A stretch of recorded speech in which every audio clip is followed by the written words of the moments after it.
Good evening, all of you. Audible?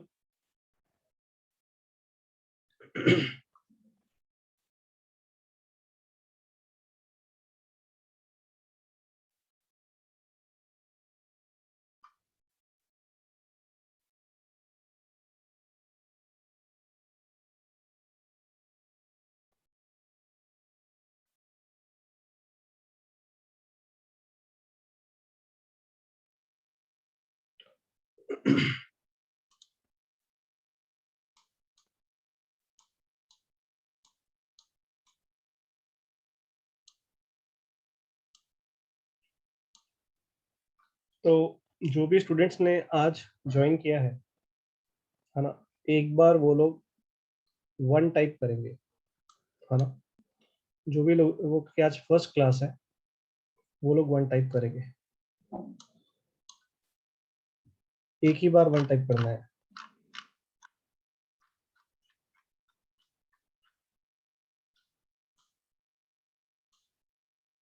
ठीक है। तो अब यहाँ पर अपन लोग कुछ बातें जो ऑलरेडी इस बैच में पुराने स्टूडेंट्स हैं उनको बताई गई हैं, और जो वो पिछले कुछ बच्चे 3 वीक से, कुछ बच्चे 2 वीक से फॉलो कर रहे हैं, वो बातें जो नए स्टूडेंट्स हैं उनको मैं बता देता हूँ, है ना, ताकि उनको मतलब कोई दिक्कत ना हो आगे, क्योंकि क्या रहेगा, किस तरह से अपन चलेंगे आगे, है ना। तो ये चीज अपन यहाँ पर ध्यान से सुन ले, ठीक है। तो ताकि अपने को आगे चल के, है ना, कोई तरह का डाउट ना रहे, ठीक है। पहली चीज तो ये कि वी आर इन, है ना, सबसे last phase of 13th batch, है ना। ये अपना लास्ट फेज है, इसके बाद अब 13 के बैच ऑब्वियसली बनने नहीं है, और सबसे कम समय इसी वाले फेज के पास होता है, ठीक है। बट इस समय जितने भी बच्चे हैं जो भी क्लास अटेंड करने के लिए आए हैं, वो मैक्सिमम बच्चे सबसे ज़्यादा कह सकते हैं केपेबल, सबसे ज़्यादा सीरियस, और सबसे ज़्यादा, है ना, कह सकते हैं हुनर वाले बच्चे हैं जो जेई को क्लियर करने वाले हैं, है ना। मैक्सिमम लोग जेई की तैयारी पहले कर चुके होंगे, ऐसा कम चांसेस वाले बच्चे हैं जो कि जेई की तैयारी पहली बार कर रहे हैं, पहली चीज़। दूसरी चीज़, कोई ये ना माने कि जनवरी में अगर जेई मेंस का फर्स्ट अटेम्प्ट होता है तो जनवरी में आपका पूरा सिलेबस खत्म हो जाएगा। ऐसा कोई अगर मान रहा है तो वो आज ही मेरा आंसर सुन ले कि ऐसा नहीं होगा, क्योंकि पूरा 11th और 12th अपन करेंगे तो जनवरी में किसी भी तरह से सिलेबस वोंट बी ओवर। ये बात अपने को, है ना, अच्छे से क्लियर हो जानी चाहिए। पहली चीज मैंने क्लियर कर दी है। दूसरी चीज, रिगार्डिंग मैथ्स, मैं जो मुझे एक प्रॉपर फॉर्मेट दिया गया है पढ़ाने के लिए, है ना, जो इंस्टीट्यूट का एक प्रोटोकॉल है जिसको फॉलो करके हम लोग पढ़ाते हैं, तो मैं उसी ऑर्डर में चैप्टर्स पढ़ाऊंगा। कोई भी बच्चा ये टाइप ना करे मैसेज वगैरह में कि सर ये चैप्टर पहले पढ़ा दो या ये चैप्टर बाद में पढ़ा दो, ना उसको ये सब, है ना, करने की जरूरत नहीं। हमें पता है कि हमें कौन सा चैप्टर पढ़ाना है, किस ऑर्डर में पढ़ाना है। हाँ, उसको अगर वो ठीक लगे ना लगे तो वो अपने हिसाब से सोच सकता है, उसमें कोई दिक्कत नहीं है, ठीक है ना, वो उसका डिसीजन है। बट हम लोग किसी स्टूडेंट के हिसाब से कोई चैप्टर को ऊपर नीचे नहीं करेंगे, ठीक है ना। दूसरी इंपॉर्टेंट बात कि स्ट्रिक्टली मैथ्स के रिगार्डिंग तो मैं बोल देता हूँ, strictly we have to stick to the L N material, ठीक है, एल एन मटेरियल। अगर हम लोग इसमें अगर नहीं स्टिक होंगे और हम अपनी कुछ चलाने वाले हैं, तो आज पहली क्लास है, आज ही अपना डिसीजन ले लो, है ना। मेरे सामने तो नहीं चलने वाला है। मैंने बोल दिया स्ट्रिक्टली एल एन मटेरियल, इसका मतलब है कि कोई भी बच्चा मुझसे ये ना पूछे कि सर मैं ये बुक करूं या ये टेस्ट सीरीज ज्वाइन करूं। कुछ भी ज्वाइन करने की आवश्यकता नहीं है। एक भी किताब मैथ्स के रिगार्डिंग में एक्स्ट्रा खरीदने की आवश्यकता नहीं है। फिजिक्स केमिस्ट्री में अगर कोई सर कहते हैं कि कुछ मैं कम पढ़ाऊंगा तुम इस बुक से पढ़ लो, तो तुम वो कर सकते हो। मैथ्स के रिगार्डिंग में मैं कह सकता हूँ कि मैं कुछ भी कम नहीं पढ़ाऊंगा। स्पीड ऑब्वियसली 13th में फास्ट रहती है, तो अगर कोई बच्चा ऐसा हो जो ये सोच के आया होगा, उसको आराम आराम से, है ना, धीरे धीरे पढ़ा जाएगा। वो भी अपने दिमाग से ये चीज निकाल दे, क्योंकि वी हैव 6 मंथ्स, और 6 मंथ्स में अपने को पूरा 11th 12th कंप्लीट करना है। इनफैक्ट 6 महीने भी पूरे नहीं है एक तरीके से देखें, तो ये चीज, है ना, अच्छे से अपने दिमाग में बैठा लेना।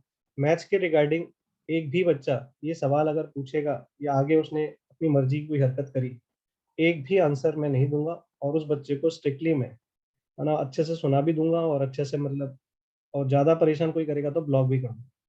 ये ध्यान रख लेना। एलन मटेरियल का मतलब है only the material which is provided to you by Elon.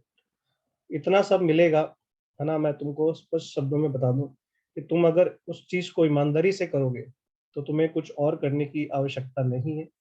इसी समय लास्ट ईयर 13 का जो बैच चालू हुआ था, सेम लास्ट फेज, उसमें से अभी जो पुराने बच्चे हैं, जब आईटी का एग्जाम आया तो उन्हें उनको बताया था कि मैंने इसी फेज में जो बच्चे पढ़ाए थे उनको भी यही लाइन लास्ट ईयर कही थी, और उस 13 के बैच से जो सबसे अच्छी रैंक निकली वो 154 निकली last year. Patel Kunj was the student जिसकी 154 रैंक आई है फ्रॉम द लीडर बैच। और क्या बोलते हैं, हाँ, कुंज, पटेल कुंज। एंड उस बच्चे ने स्ट्रिक्टली बस जैसा मैंने पढ़ाया वो फॉलो किया, और सारे के सारे असाइनमेंट्स को, जितने भी शीट या जो भी मटेरियल मिला, उसको 3 बार रिवाइज करने के प्रोसेस को फॉलो किया। और बाकी टेस्ट पेपर के बारे में भी यही फॉलो किया था। मैंने पुराने जो बच्चे हैं जो ऑलरेडी एक पेपर दे चुके हैं उनको तो एक तरीका बताया था। जब अपना पेपर आएगा तब अपन टेस्ट पेपर के रिगार्डिंग भी बात करेंगे। समझ में आया क्या?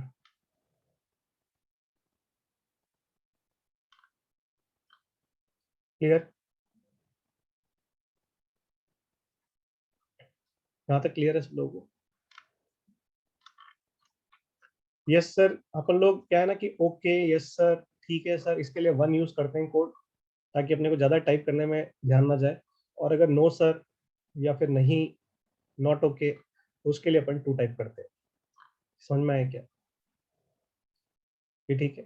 तो अपना यही रहेगा, क्वेश्चंस के अंदर भी अपना 1 और 2 ही चले। दूसरी चीज, है ना, तुम्हारे एंड पे अगर नेट के इश्यूज हैं, स्पीड का इश्यूज है, तो तुम बार बार अगर मुझे कहोगे कि सर मेरे लैग कर रहा है, मैंने मिस कर दिया, वापस रिपीट कर दो, तो भाई रिपीट नहीं होगा। ध्यान रख लेना, टाइम बहुत लिमिटेड है। But you will get the recording of the lecture. ठीक है? तो you will get the recording of the lecture, तो तुम वहां से अपन कर सकते हो, है ना, रिकॉर्डिंग देख करके तुम कवर कर लोगे। तो this is regarding the main points. दूसरी इंपॉर्टेंट बात, एल एन प्लस पे हमें सारा मटेरियल सॉफ्ट कॉपी में मिलेगा, whether it is the sheets और एनी अदर मटेरियल जो भी प्रोवाइड करा जाएगा। तो एल एन प्लस को अपन ध्यान से देखेंगे तो उसमें अपने को शीट्स मिल जाएगी। जो चैप्टर मैं पढ़ा रहा हूँ, है ना, उसी की अपन प्रैक्टिस करें रैंडमली। जैसे कुछ लोग नवाब होते हैं, मैंने पढ़ाना चालू किया, मान लो कोई चैप्टर, मान लो लॉन्ग, अब वो पढ़ रहे हैं बैठ करके कॉम्प्लेक्स नंबर, तो ये सीधी सी बात है, चलेगा नहीं, है ना। मतलब तुमको जो पढ़ना है तुम पढ़ते रहो, तो फिर बाद में कल को ये बोल के कि सर उस समय मैंने लॉग नहीं पढ़ा था, अब मेरे को लॉग के अंदर दिक्कत आ रही है, मैं क्या करूँ? तो कुछ भी नहीं भाई, अपना जानो, सिंपल सी बात है ना। एक लाइन में है कि अगर तुम साथ में नहीं चल सकते, अपनी चला रहे हो, लास्ट ईयर भी तुम लोगों ने अपनी ही चलाई है, तो उसके कारण हम लोगों को वापस से रिपीट करना पड़ रहा है। सिंपल सी बात है। अगर हम अगर ईमानदारी से अपने टीचर को, इंस्टीट्यूट को फॉलो करते रहते, तो हमको ये सब मतलब शायद ना करना पड़ता, क्योंकि बहुत सिंपल प्रोसेस है। क्लासेस अटेंड करो, क्लास के इलस्ट्रेशंस को बगैर देखे सॉल्व करो, ईमानदारी से रिवीजन करो, 3 बार अगर शीट्स को रिवाइज करोगे, मटेरियल को रिवाइज करोगे, पेपर के एनालिसिस को तमीज से करोगे, गलतियों को हटाते जाओगे, दैट्स इट। उसके अलावा कुछ और करने की जरूरत नहीं है अगर एग्जाम में अच्छे मार्क्स लाने तो। Simple is that. दूसरी बात, मैं कोई भी चैप्टर जब पढ़ाऊंगा तो उसका जो सॉल्यूशन है, you will get the solution of that in PDF form. ये भी तुम्हारे हैंडआउट के साथ शेयर हो जाएगा, वैसे ही वहीं पर ही शेयर होगा। तो मैं जो भी चैप्टर पढ़ाऊंगा मैं उसके सॉल्यूशन पहले ही शेयर कर दिया करूंगा फर्स्ट सेकंड क्लास के अंदर अंदर। तो ताकि अगर मान लो किसी बच्चे को ज़्यादा दिक्कत आ रही है तो वो पीडीएफ सॉल्यूशन देख करके अपने डाउट्स क्लियर कर लेगा। दूसरी चीज, you will have video solutions also available. L N plus पे आपको शीट के पूरे वीडियो सॉल्यूशन मिल जाएंगे। तो अगर किसी बच्चे को पीडीएफ देख करके समझ में ना आए तो वो वीडियो सॉल्यूशन को फिर फाइनली रेफर कर सकता है। बट मुझे ये बोलने की जरूरत नहीं है, क्योंकि सिंस तुम लोग सब सिंसियर बच्चे हो, कि तुम लोग को पहले ईमानदारी से अटेम्प्ट करना पड़ेगा। तुम अगर सोचोगे कि हम बस सॉल्यूशन की रीडिंग कर लें और उससे हम लोगों का काम हो जाएगा, तो obviously it comes with practice. अगर तुम पेन जितना चलाओगे, जितना तुम्हारा फायदा होगा, जितना तुम अपना दिमाग खर्च करोगे क्वेश्चंस को सोचने में, तुम्हारी बेहतरी के लिए। ये तुमको समझ में आ भी गया होगा इस बार जब तुमने जेई दिया, कि थोड़ी सी अगर हम लोगों ने लास्ट ईयर लापरवाही नहीं करी होती तो शायद हमारी बहुत अच्छी रैंक आ जाती। वही लापरवाही थी कि हम लोग थोड़े से क्वेश्चंस में दिमाग लगाने पे, सेल्फ क्वेश्चंस करते टाइम, उस समय अगर हमने हमारा आना थोड़ा सा एफर्ट लगाया होता ना साल भर, कि ये नहीं कि हर सवाल पूछ लिया जाए, तो फिर हम भी शायद अच्छी रैंक आज लेकर आ चुके होते। इसमें से बहुत सारे बच्चे मुझे पता है ऑलरेडी आईआईटी सिलेक्टेड हैं, उनकी रैंक जो चाहते थे वो नहीं आई, तो इसलिए वो लोग रिपीट भी कर रहे हैं। तो उन लोगों के लिए तो ये है कि मुझे उनसे तो काफ़ी ज़्यादा उम्मीद है ना। लास्ट ईयर भी जो इस समय बच्चे थे, मैक्सिमम बच्चे इस साल जो 13 के बैच में सिलेक्ट हुए, सबकी रैंक बहुत अच्छी आई है। 2500 के अंदर अच्छे बच्चों की काफ़ी रैंक है 13th में से, है ना। और मैक्सिमम जो अपन बच्चों की बात करें जिन्होंने इम्प्रूव करने के लिए रिपीट किया था, मैक्सिमम ने अपना, है ना, टारगेट अचीव किया, एक्सेप्ट वो बच्चे जिन्होंने अपनी चलाई पिछले साल भी नहीं सुनी बात और रैंडमली अपनी मर्जी से कुछ भी करते रहे। तो प्रॉपरली देखो, सिंपल सी बात है, फॉलो करना मुझे, जैसा मैं कह रहा हूँ उसे ईमानदारी से फॉलो करते रहना। किसी भी जगह पे तुम्हें चैप्टर के अंदर, डेप्थ के अंदर और इलस्ट्रेशंस के अंदर कहीं पर भी कोई दिक्कत नहीं आएगी। ईमानदारी से बस मेरी कॉपी को फॉलो करना and get use to that, बस simple as that. And make sure कि अपने से एक प्रॉमिस कर लो आज के दिन कि भाई हमको तो अपना बेस्ट देना है। ये हमारे पास अब जो अगले 7-8 महीने हैं, इसमें अपनी तरफ से मुझे बेस्ट देना है। मुझे ये नहीं काम करना है कि मेरे को बस कोई सिखाता जाए और मुझे कोई बैठा के पढ़ाता जाए। ये जो हरकत है ना, यही अपने को डाउन करेगी। अपने को सोचना है कि मुझे सॉल्व करना है, मुझे सीखना है। एग्जाम में भी मैं अकेले करूंगा, तो इसलिए मुझे खुद को करना है। बस एक बात अगर ये दिमाग में आ गई तुम्हारे कि मुझे खुद को करना है, तो बस फिर तुम ये मान लेना कि तुम्हें कोई रोक नहीं पाए। आई बात समझ में? ठीक है। मैं ऑलरेडी बोल चुका हूँ कि कोई भी बच्चा कोई सी भी अच्छी रैंक ला सकता है ना। ये कोई अपना वो नहीं है कि अपन नहीं रैंक ला सकते या वो रैंक नहीं ला सकते। सब लोग कोई सी भी रैंक ला सकते हैं। तुम्हारे एफर्ट पर डिपेंड करता है। मैं फिर बोल रहा हूँ, कोई भी बच्चा किसी भी अच्छे इंस्टीट्यूट में अगर पढ़ेगा, तो उसको कोई भी रैंक लाने से कोई भी नहीं रोक सकता, है ना, अगर वो बच्चा खुद अच्छा है तो। इम्पॉर्टेंट है स्टूडेंट का एफर्ट। टीचर का एफर्ट और इंस्टीट्यूट का एफर्ट जो है ना, नेग्लिजिबल हो जाता है अगर स्टूडेंट जो है अच्छा ना हो तो। आई बात समझ? आई होप कि मेरी बात अच्छे से क्लियर हो गई होगी। और स्ट्रिक्टली बोलूंगा, क्लासेस को मिस मत करना। ऑनलाइन के अंदर कई बार क्या होता है कि आपकी क्लास, क्योंकि आप 13th में हो, तो आपकी ऑलमोस्ट हर दिन 4 या 3 की लोडिंग रहेगी। कभी 4 होगी, कभी 3 भी होगी, है ना। तो इसमें क्या होता है, बच्चे क्या सोचते हैं कि यार ये वाला चैप्टर जो है मेरा, कि बड़ा अच्छा था लास्ट ईयर, तो मैं ऐसा करता हूँ उसकी क्लासेस मिस कर देता हूँ। अब उसमें क्या करता है, वो जब रिकॉर्डिंग देखता है तो वो फॉरवर्ड कर करके फटाफट देखने की कोशिश करता है। तो फिर मैं बोलूंगा, it will not solve your purpose. ईमानदारी से अपन, है ना, क्या करें कि अपना, ये कौन है अभी ऐसे ये नेतागिरी करने वाले, एक मिस्टर है कीर्तन, पूरा नाम तो आ नहीं रहा है भाई। ऐसा है, तुम Kirtan Gehlot, you get lost, you don't tell me what to do, you are an idiot who does not listen to what teacher is telling, है ना। idiot like you does not do anything in life। समझ में आया ना? मुझे मत बताओ मुझे क्या करना है। Get lost if you don't want to study. इतना समझा रहा हूँ, अभी अपनी औकात दिखा दी तुमने। जो मुझे बोलना है वो मैं बोलूंगा, उसके बाद ही मैं चैप्टर चालू करूंगा। Who are you to tell me, idiot.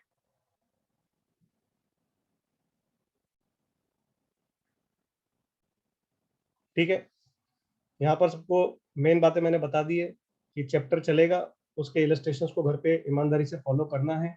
Revision का पूरा प्रॉपर फंडा होना चाहिए 3 टाइम्स।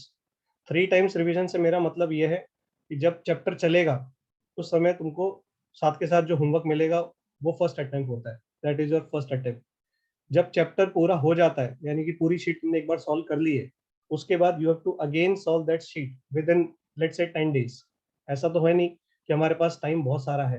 हमारे पास जैसे ही चैप्टर खत्म होगा अगला आएगा, और फटाफट ऐसे ही फिजिक्स केमिस्ट्री मैथ्स में चैप्टर एक के बाद एक खत्म होता रहेंगे। तो तुमको ये चीज ध्यान में रखनी है कि हमें किसी भी तरह से टाइम निकालना पड़ेगा रिवीजन का। Revision is must.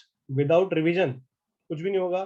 तुम्हें भले वो चैप्टर कितना अच्छा समझ में आएगा, तुम जैसे ही अगले चैप्टर पे जाओगे, 3 से 4 चैप्टर आगे बढ़े, तो ये तुम्हारा जो पहले चैप्टर हुआ था ना, इसके तुम सब भूल जाओगे अगर तुमने रिवाइज नहीं किया तो। Keep on revising. कम से कम नोट्स को तो हम हैबिट करें कि अगले टेस्ट के अंदर आने में, जैसे ही हर महीने में एक टेस्ट होगा, तो जितने भी उस महीने में चैप्टर्स हो रहे हैं, है ना, उसको हम कम से कम उस समय 2 से 3 बार रिवाइज कर लें। तो सेकेंड अटेम्प्ट हो जाएगा हमारा after completing sheet first attempt. With in 10 days। इसमें तुम लोग ये कर सकते हो, पूरी शीट के अंदर कुछ क्वेश्चंस के अंदर शीट के फर्स्ट पेज पे you can make your chart कि मुझे O1 में, O2 में, S1 में, S2 में, जेई मेंस में और जे एडवांस में कौन से ऐसे क्वेश्चन थे जो मुझे अच्छे लगे थे, जो मुझसे अटके थे। वो क्वेश्चंस की तुम एक टेबल बना के मार्किंग कर लो फर्स्ट पेज पे उस शीट के। तो तुम जब थर्ड अटेम्प्ट करोगे रिवीजन का, तो सिर्फ तुम उन्हीं क्वेश्चंस पे फोकस दे सकते हो, ताकि अगर तुम्हारे पास टाइम की थोड़ी कमी है तो तुम लोग उसको वहीं से तुम देख सकते हो कि तुम्हें पूरी शीट नहीं करनी पड़ी। तो that will solve your purpose कि जो भी तुम्हारे अच्छे क्वेश्चन थे शीट के। बट मेरी तरफ से मैं एक एडवाइस दूंगा कि जे एडवांस को तो हमें ईमानदारी से पूरा ही सॉल्व करना पड़ेगा। ये नहीं करेंगे हम लोग, एक बार कर चुके हैं, 2 बार कर चुके हैं तो थर्ड अटेम्प्ट में थोड़ा सा लीनियंट हो जाए। जे एडवांस को तो मैं चाहूंगा कि हर बार जब तुम करो तो पूरा का पूरा ही सॉल्व करना। आई बात समझ में? ठीक है यहाँ तक? तो आई थिंक मेन बातें मैंने सारी की सारी बोल दी है। कुछ लोग मेरे से मेरा नाम पूछ रहे हैं, तो आई will be taking your maths. और मैथ्स के अंदर अपन लोग आज चालू करेंगे क्वाड्रेटिक इक्वेशन चैप्टर। तो क्वाड्रेटिक इक्वेशन पहले रहेगा, फिर सीक्वेंस एंड प्रोग्रेशन रहेगा, एंड सो ऑन आगे बढ़ेंगे। फिर ये बेसिक अपन कह सकते हैं चैप्टर्स खत्म करने के बाद then we will start with calculus. तो कैलकुलस में वही है, फंक्शन से चालू करेंगे एंड फिर आगे बढ़ेंगे। और मेरा जो नाम है वो इनिशियल्स है एसकेवी, एसकेवी के नाम से जाना जाता है। So I will be taking your maths. Hopefully मेरी बात ध्यान से सब लोगों ने सुन ली होगी जो मैंने कही है। Strictly and strictly stick to what I am teaching. No need to solve any book, no need to join any test series. इतना यहाँ पे टेस्ट होगा, जब सिलेबस खत्म होगा उसके बाद स्कोर स्कोर के इतने सारे पेपर होंगे कि तुम्हें टाइम ही नहीं मिलेगा और कुछ करने का। अगर वो ही तुमने 3 बार रिवाइज कर लिया तो that will be more than sufficient. और लास्ट ईयर जिन बच्चों की अच्छी रैंक आई है उन बच्चों ने यही करा है साल भर, ताकि उनको ये रिजल्ट मिला है। तो तुम देख सकते हो। और मैं ये भी बता देता हूँ कि मैंने लास्ट ईयर भी बोला था उन बच्चों को कि तुम जो फॉलो करेगा उसको इसका फायदा एंड में मिलेगा। और अभी भी जो बच्चे नहीं मानेंगे इस बात को और अपनी चलाएंगे, they will regret it next year, simple as that. कोई बुक करने की जरूरत नहीं है। मैं फिर बोल रहा हूँ, एलएन का मटेरियल और एलएन के test papers are the best and we are the 13 students. We don't have enough time. अगर हम फिजिक्स केमिस्ट्री और केमिस्ट्री में तीनों सब कुछ करेंगे ना 3 3 बार रिवाइज, हमारे पास समय ही नहीं होगा। इनफैक्ट तुम ये बोलने लगोगे कि सर हम शीट ही पूरी नहीं कर पा रहे हैं। कई बार बच्चे ये बोलने लग जाते हैं। रिवीजन तो सर दूर की बात है। समझ में आया क्या? So let us now begin. Hopefully सबको सब क्लियर है। क्या शुरू किया जाए? ठीक है, तो लेट अस स्टार्ट।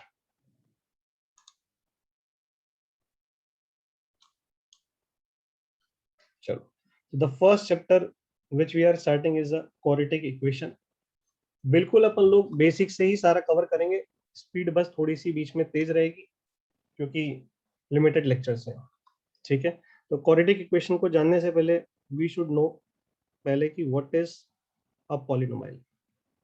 किसे हम पॉलिनोमाइल कहते हैं? What is a पॉलिनोमाइल? सो हम लोग कह सकते हैं कि अगर एक जनरल पॉलिनोमाइल ऑफ डिग्री n की बात करें, पॉलिनोमाइल पॉलिनोमाइल of degree n. So polynomial of degree n is written like this: an x to the power n, an minus 1, x to the power n minus 1, an minus 2, x to the power n minus 2, and so on. a1x plus a naught, where this an minus 1, and so on up to a naught, they are all real numbers. N is power is whole number, and an is not equal to 0. an is basically your leading coefficient. इसे कहते हैं highest degree के coefficient को b से it is leading coefficient. तो हम कह सकते हैं कि अगर हमने पॉलिनोमाइल ऑफ डिग्री क्या बोला, n, तो हाईएस्ट डिग्री जो है उसमें वो n है, तो उसका कोफिशिएंट कभी 0 नहीं होता। इसको लीडिंग कोफिशिएंट कहते हैं। ठीक है, और जितने भी कोफिशिएंट्स हैं इस पॉलिनोमाइल इक्वेशन के, सब कैसे होते हैं? रियल नंबर्स होते हैं, और पावर जो है वो होल नंबर है। जैसे कि अगर अपन बोले पॉलिनोमाइल फंक्शन, तो एफ एक्स बराबर अगर अपन लिखते हैं पॉलिनोमाइल फंक्शन, तो इसी चीज को अपन एज इट इज उठा करके यहाँ लिख देंगे, ये एक पॉलिनोमाइल फंक्शन बन जाएगा। क्लियर है क्या? ठीक है, यू विल गेट, देखो you will get the handout after the class, so no need to make notes when the class is going on. Just try to listen to me and keep a rough copy aside you. Whenever I give you some questions to solve, yes or come calculations, then you can do that. समझ में आया क्या? तो notes बनाने की अभी जरूरत नहीं है. You will get the handout of this entire after the class. और after the class when you get the handout, तो जब तुम घर पे इसको पढ़ोगे तब तुम अपने नोट्स बना सकते हो. समझ में आया क्या? तो उससे क्या होगा, तुम्हारा अच्छा सा नोट्स रिवीजन भी हो जाएगा, क्योंकि तुम हाथ से लिखोगे, तो हाथ से लिखते हैं तो ऑब्वियसली बेटर समझ में आता है. क्लियर है क्या? तो अभी लिखने की जरूरत नहीं, अभी तो listen carefully and keep a copy aside for rough calculations. जब मैं बोलूँ ये क्वेश्चन करना है, उसमें तुम रैंडमली बस उस क्वेश्चन को सॉल्व करने लगे. ठीक है क्या? स्टार्ट करता हूँ आगे. तो अगर मैंने बोला सपोज करो f x is equal to x plus one, this is a polynomial. Highest degree क्या दिख रही है? एक्स की पावर वन है. This is a linear polynomial. क्या कहते हैं इसको अपन? Linear polynomial. इसी तरह से अगर मैं एफ एक्स बराबर क्या लिख दूं? सिर्फ टू लिख दूं, तो ये भी एक लीनियर एक पॉलिनोमाइल है, जिसकी अपन कह सकते हैं कि पावर अपन ने क्या ले ली, यहाँ पर एक्स की पावर क्या ले लिया? जीरो. समझ में आया क्या? तो this is how we define a polynomial. When we say a monic polynomial, what is a monic polynomial? ये वर्ड कभी कभी क्वेश्चंस में आ सकता है. मोनिक पॉलिनोमाइल, अब पॉलिनोमाइल जिसके लीडिंग कोएफिशिएंट की वैल्यू वन होती है. अगर कभी कोई बोलेगा कि मोनिक पॉलिनोमाइल है, तो a polynomial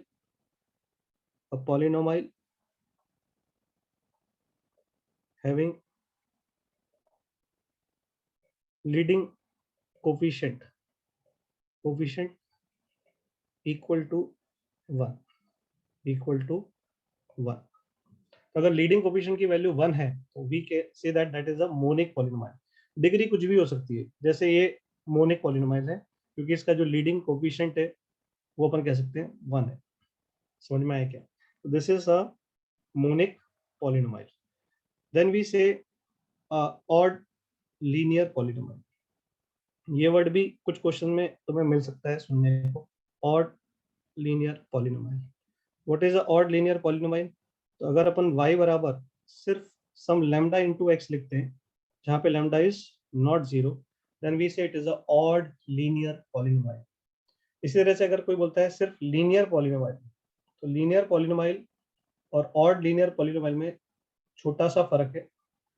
when we say a linear पॉलिनोमाइल, we say it is y बराबर ax प्लस b. इसी जगह पे अगर इस b को क्या कर दें? जीरो बना दें, it become zero. It will convert into odd linear polynomial. समझ में आया क्या? What is linear polynomial, what is odd linear polynomial? यहां तक क्लियर? ठीक है, आगे बढ़ते हैं. Next is कोरेटिक पॉलिनोमाइल. कोरेटिक पॉलिनोमाइल की बात करेंगे. कोरेटिक पॉलिनोमाइल.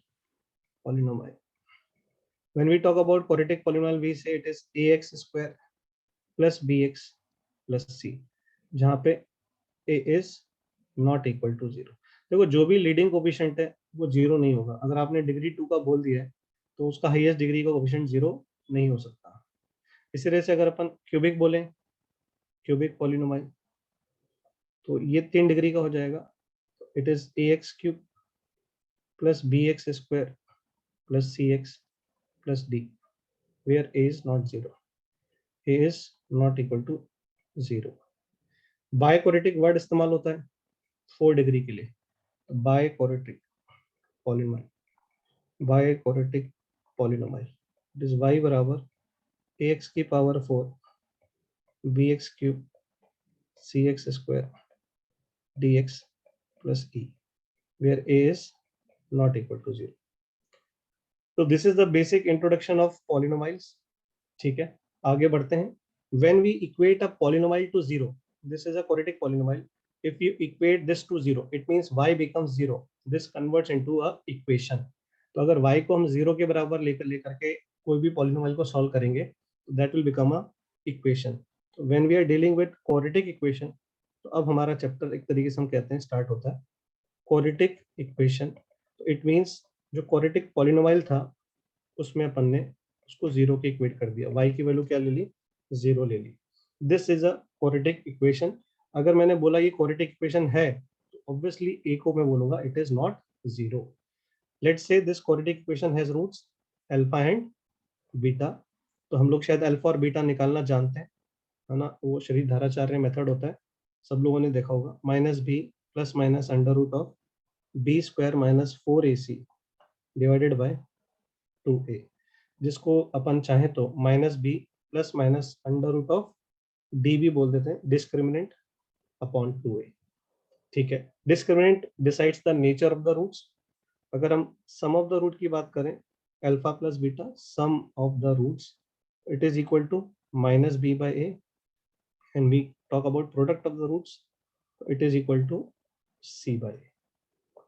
तो यहाँ पर अपन इसको थ्योरी ऑफ इक्वेशन से देखें तो नीचे तो अपना आता है कोफिशिएंट ऑफ हाईएस्ट डिग्री यानी कोफिशिएंट ऑफ एक्स स्क्वायर, और यहाँ पर आएगा आपका एक कम डिग्री का कोफिशिएंट, तो कोफिशिएंट ऑफ एक्स। इसी तरह से यहाँ पर अपना कोफिशिएंट ऑफ अपन कह रहे हैं हाईएस्ट डिग्री, और फिर एक डिग्री और कम गए तो कांस्टेंट टर्म, जिसको अपन एब्सोल्यूट टर्म भी बोलते हैं, एब्सोल्यूट टर्म भी बोलते हैं। इट इज कांस्टेंट टर्म और absolute term. You call this C. This C is either a constant or absolute term of quadratic equation. Clear? ये हो गया अपना sum and product. When we talk about difference of the root alpha minus beta, तो सब लोगों ने अपना बचपन में ये फॉर्मूला पढ़ा हुआ है, अल्फा प्लस बीटा का whole square minus 4 alpha beta. अब ये वैल्यू और ये वैल्यू ऊपर से अपन उठा के रख देंगे, तो जैसे ही ये वैल्यू अपन उठा के रखेंगे, we don't know whether alpha is greater than beta और नॉट, इसलिए मॉड लगाएंगे, this comes out to be under root d upon mod a. तो ये भी फॉर्मूला इंपॉर्टेंट है। तो alpha minus beta difference of the root, देखो पहली चीज तो कई बच्चों को ये कंफ्यूजन होता है, व्हेन वी से डिफरेंस, तो difference is always non negative. हमेशा जब डिफरेंस ऑफ टू नंबर की बात करते हैं तो इट इज ऑलवेज बड़ा माइनस छोटा। समझ में आ रहा है क्या? तो अल्फा माइनस बीटा अगर मैं लिखूंगा तो it is always a positive value, और वी के से नॉन नेगेटिव वैल्यू। अगर अल्फा और बीटा डिस्टिंक्ट है तो पॉजिटिव ही आएगा difference. D is what? Discriminant, discriminant, discriminant, और डी की जो वैल्यू है बी स्क्वायर माइनस 4ac होती है। इतना मुझे पूरा भरोसा है कि सब लोग जो यहाँ बैठे हैं उनको इतना ऑलरेडी आता है। ठीक है क्या? आगे बढ़ा जाए। So moving forward, nature of the roots, जैसे अपन ने कहा था कि डिस्क्रिमिनेंट जो है वो नेचर ऑफ रूट्स को डिटरमाइन करता है। डिस्क्रिमिनेंट जो है, तो यहाँ पर हम कह रहे हैं कि अगर डिस्क्रिमिनेंट की वैल्यू पॉजिटिव आती है तो roots are real and distinct. अगर डी जीरो आता है तो रूट्स आर कोइंसिडेंट। यहाँ पे अपने को ये भी लिखना चाहिए साथ में, कोइंसिडेंट एंड रियल। रियल भी होते हैं, है ना, ये नहीं होगा कि वो सिर्फ कोइंसिडेंट है, रियल कोइंसिडेंट है। ठीक है, अगर डी की वैल्यू दोनों साइन कंबाइन कर दें, इट मींस या तो ग्रेटर या इक्वल टू, तो फिर हम बोल सकते हैं रूट्स आर जस्ट रियल, क्योंकि ग्रेटर देन जीरो पे रूट्स रियल एंड डिस्टिंक्ट थे। इसमें अपन कह रहे हैं roots are real and coincident, तो greater than equal to zero अगर बोल रहा है तो इसका मतलब रूट्स आर जस्ट रियल। अगर डी नेगेटिव होता है तो हम कहते हैं इट हैज इमेजिनरी रूट्स और नो रियल रूट्स। अब ये जो नोट है ये हमारे काम का है, क्वेश्चंस में हमारे ये ज्यादा काम आएगा, तो इस पे हमारा फोकस होना चाहिए। In case the coefficient of quadratic equation are rational, मतलब कोफिशिएंट से क्या मतलब है, ध्यान से देखो। What is a quadratic equation जो अपन डील कर रहे हैं, this is the quadratic equation. अब इसके कोफिशिएंट से क्या मतलब है? कोफिशिएंट से मतलब है एक्स स्क्वायर का कोफिशिएंट ए है, एक्स का कोफिशिएंट बी है, कांस्टेंट टर्म या एब्सोल्यूट टर्म कौन है? सी है। तो अगर ये coefficients, if these coefficients A B C they are rational number, तो हम कह रहे हैं कि जो इसके रूट्स आएंगी वो तभी रैशनल आएगी जब डी कैसा हो? पॉजिटिव हो और साथ में परफेक्ट स्क्वायर हो। ऐसा क्यों बोल रहे हैं? इसके लिए पीछे आते हैं। यहाँ पर हम देख सकते हैं this is the roots of the quadratic equation. तुम देखो ध्यान से, अंडर रूट में जो लिखा हुआ है ये डी लिखा हुआ है। अगर ये डी अंदर जो लिखा है ये पॉजिटिव होने के साथ किसी नंबर का परफेक्ट स्क्वायर बन जाएगा, तो ऑब्वियसली ये रूट हट जाएगा। और हमें रूट्स अगर रैशनल चाहिए तो हमें स्क्वायर रूट नहीं चाहिए, हमें क्यूब रूट नहीं चाहिए। We don't want this root, we want to get rid of this root. और अगर इस रूट को हटाना है तो वो तभी हट सकता है जब डी कैसा हो? एक पॉजिटिव नंबर का स्क्वायर। बोलो हाँ या ना। तो अगर मान लो ये 25 हो गया तो ऑब्वियसली मैं रूट हटा के इसको क्या लिख दूंगा? 5 लिख दूंगा। अब अगर बी और ए रैशनल नंबर हैं, तो अगर आप रैशनल नंबर को रैशनल नंबर से जोड़ रहे हो या घटा रहे हो तो एक रैशनल नंबर ही आएगा, और अगर आप डिवाइड कर रहे हो तो वो रैशनल नंबर ही आएगा। इसका मतलब ये पूरी वैल्यू क्या बन जाएगी, रैशनल नंबर बन जाएगी। तो it is a very important condition. इसी पे सवाल कई सारे आ जाते हैं कि अगर आपके क्वाड्रेटिक के रूट्स को आपको क्या बनाना है, रैशनल बनाना है, तो क्या क्वेश्चन में सॉल्व करना पड़ेगा अपने को कि सबसे पहले तो जो उसके कोफिशिएंट है वो रैशनल होने चाहिए, और साथ में डी को पॉजिटिव होना चाहिए, and it must be a perfect square. ठीक है, आगे बढ़ते हैं। इररेशनल रूट से क्या मतलब है, जैसे कि अपना 2 + √3 है, ये इररेशनल रूट है क्योंकि ये √3 का टर्म इसमें आ रहा है। तो अपन लोग पढ़ते हैं बचपन में, सर्ड होता है ना, तो अपने को पता है इररेशनल रूट किस तरह की होती है। तो irrational roots of quadratic equation with rational coefficients. Rational coefficients मतलब इस अल्फा, बीटा एंड गामा क्या है, रैशनल नंबर है। तो they will always occur in pair if one of the root is m+√n, तो दूसरा रूट m-√n। यानी अगर मैं बोलूं एक क्वाड्रेटिक इक्वेशन के कोफिशिएंट्स कैसे हैं, रैशनल हैं, और एक रूट में बोल दो 2 + √3 है, तो ऑटोमेटिकली दूसरा रूट 2 - √3 हो जाएगा। समझ में आया क्या? किस कंडीशन पे, when the coefficients are rational. ये इंपॉर्टेंट है, अगर कोफिशिएंट्स रैशनल नहीं है दिस विल नॉट होल्ड। ये समझ में आया क्या? ठीक है, आगे बढ़ते हैं। Imaginary roots of quadratic equation with real coefficients always occur in pair. मतलब जैसे कि अपन कहते नहीं है 2 + i, ये इमेजिनरी रूट है, आयोटा का मतलब √(-1) कॉम्प्लेक्स नंबर। तो अगर अपन कहते हैं एक रूट 2 + i है तो दूसरा रूट 2 - i, ये हमेशा नहीं होता है। कई बच्चों से मैं पूछता हूँ कॉम्प्लेक्स नंबर जब मैं पढ़ाता हूँ कि अपन ये कोई इक्वेशन लिख रहे हैं और मैं तुमसे बोलूँ इसका एक रूट 2 + i है, तो दूसरा रूट बता सकते हो, तो वो खट से बोल देते हैं कि सर 2 - i होगा। ये गलत है, ये हमेशा नहीं होता। इसके होने के लिए ये जो ए, बी और सी है, इनको क्या होना पड़ेगा, दे शुड बी रियल। तो इसीलिए ये कंडीशन बहुत इंपॉर्टेंट है। इनमें जो लिखा हुआ है ना उसको ध्यान से अपन पढ़े। Imagine roots of quadratic equation with real coefficients, it means A B C अगर रियल है तभी वो जाके पेयर में अकर करेगा। समझ में आया क्या? ठीक है, अगर ए बी सी तीनों ऑड इंटीजर हैं तो roots can not be rational. अब ऐसा क्यों कह रहे हैं अपन, सोचो जरा, तुम खुद ही देख सकते हो। ये अपना ए बी सी का जो टर्म है, इसको 4 से मल्टीप्लाई करेंगे तो ये हमेशा इवन आएगा। ये वाला टर्म कैसा आएगा, ऑड आएगा। अगर हम इस पूरे की कैलकुलेशन करेंगे, ये टर्म को परफेक्ट स्क्वायर हमेशा बनना पड़ेगा। समझ में आ रहा है? अगर हम ये भी टर्म को ऑड ले लें, ये भी टर्म को ऑड ले लें, ये सारे टर्म्स को क्या ले लें, ऑड ले लें, ये वैल्यू कभी भी you will never get rational, roots will never be rational. अगर हम quadratic equation ax² + bx + c = 0 बोल रहे हैं, अगर मैंने वर्ड इस्तेमाल किया क्वाड्रेटिक, अगर मैंने क्वाड्रेटिक वर्ड इस्तेमाल किया, if I am using quadratic word, it means it can not B 0। ये बहुत इंपॉर्टेंट है। कई बार वो क्या करेगा, चुपचाप से लिख देगा इक्वेशन ऐसे लिख करके। अगर उसने क्वाड्रेटिक वर्ड इस्तेमाल नहीं किया तो फिर ए 0 हो सकता है। ये बहुत इंपॉर्टेंट बात है। कई बार इनइक्वालिटी के हम क्वेश्चंस करते हैं तो उसमें कई बार बच्चे अज्यूम कर लेते हैं कि ए तो 0 हो ही नहीं सकता। ये गलत है। जब तक आपको वो क्वाड्रेटिक वर्ड ना बोले तब तक आप ए पे ये कंडीशन नहीं लगाओगे। ये बात समझ में आई क्या? ये छोटी छोटी सी बातें हैं, जब अपन आगे क्वेश्चंस करेंगे तब ये मिस्टेक होने के चांसेस यहीं पर ही रहेंगे, इसलिए ध्यान से एक बार सुने, फिर तो क्वेश्चंस आएंगे तब अपने को सब कुछ दिखेगा। ठीक है, तो अगर अपन सम ऑफ द रूट की बात करें, -b/, ऑलरेडी मैं पीछे बता चुका हूँ, nothing new. Sum of the root की बात करें, प्रोडक्ट ऑफ द रूट की बात करें, और डिफरेंस ऑफ द रूट की बात करें, पीछे लिखा चुका हूँ, यहाँ लिख देता हूँ वापस से। डिफरेंस अल्फा माइनस बीटा का मॉड इज √d/a का मॉड। अब a क्योंकि नेगेटिव हो सकता है इसलिए मैंने a पे क्या लगा दिया, मॉड लगा दिया, क्योंकि डिफरेंस की बात कर रहे हैं, मैं फिर बोल रहा हूँ डिफरेंस की बात कर रहे हैं तो कभी भी डिफरेंस नेगेटिव नहीं होगा। क्लियर है क्या? ठीक है, अब यहाँ पर अपन लोग आगे बढ़ते हैं। This is your quadratic equation. अगर मैं a 0 नहीं है तो I can divide by a। तो अगर मैं a से डिवाइड कर दूं इसको, a से डिवाइड करने पे ऐसा दिखेगा, like this. This is your product of the roots, और ये जो लिखा हुआ है ये minus sum of the root लिखा हुआ है, क्योंकि सम ऑफ द रूट की वैल्यू क्या है, -b/a। तो अगर मैं सिर्फ b/a देख रहा हूँ तो उसको मैं minus time sum of the root बोल सकता हूँ। तो इसी तरह से अपन कह सकते हैं, ये बहुत इंपॉर्टेंट एक फॉर्मेट है कि अगर अपने को कभी भी क्वाड्रेटिक इक्वेशन बनानी है and we have sum of the root and product of the root, तो क्वाड्रेटिक बनाने का तरीका क्या है, x² minus sum of the roots into x plus product of the roots is equal to 0। यहां तक आई थिंक क्लियर होगा। Simple basic बात करिए। इसी चीज को लिखने का एक ऑल्टरनेट तरीका और देखो। अगर हमें सम ऑफ द रूट और प्रोडक्ट ऑफ द रूट ना पता हो और हमें पता हो अल्फा और बीटा जो कि रूट्स हैं, तो अपन जानते हैं कुछ लीडिंग कोफिशिएंट आएगा। तो अपन ने जो क्वाड्रेटिक ली है उसका लीडिंग कोफिशिएंट कौन है? ए है।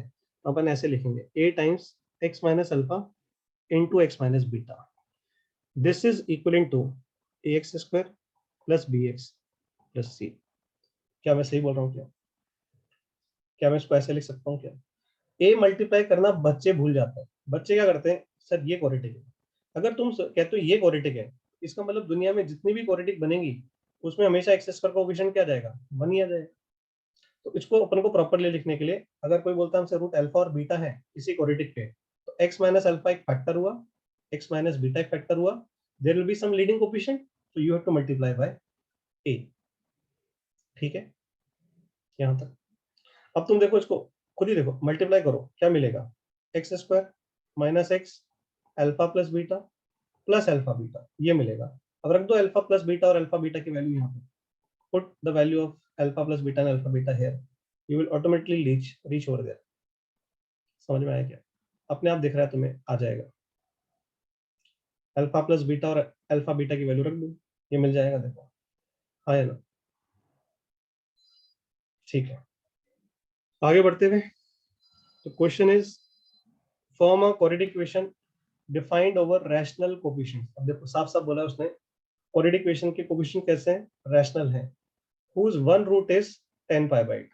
अब देखो इससे मुझे एक इंपॉर्टेंट बात याद आई, वो फ्लो में मेरे को उस बच्चे ने डिस्टर्ब कर दिया, तो मैं गुस्से गुस्से में भूल गया कि मैं इस क्लास के एंड में आज अब हैंड आउट दूंगा, आज की क्लास का हैंड आउट दूंगा, तो I will also provide you a PDF containing important formulas and results of trigonometry.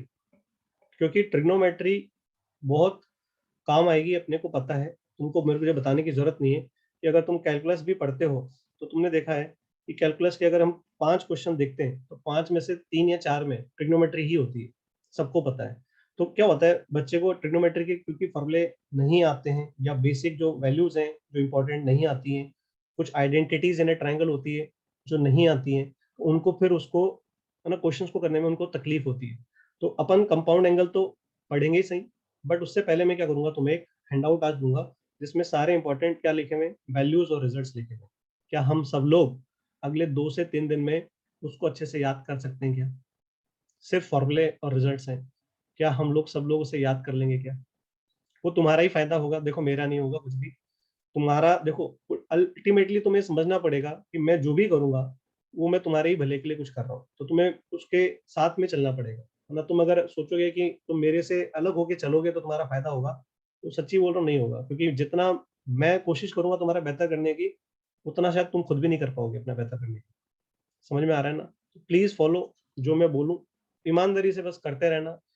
Just give me है ना थोड़ा सा time, and then you will see कि मेरी जो बात है उसको तुम अगर 2 महीने भी फॉलो करोगे तो you will C a different level of change in yourself.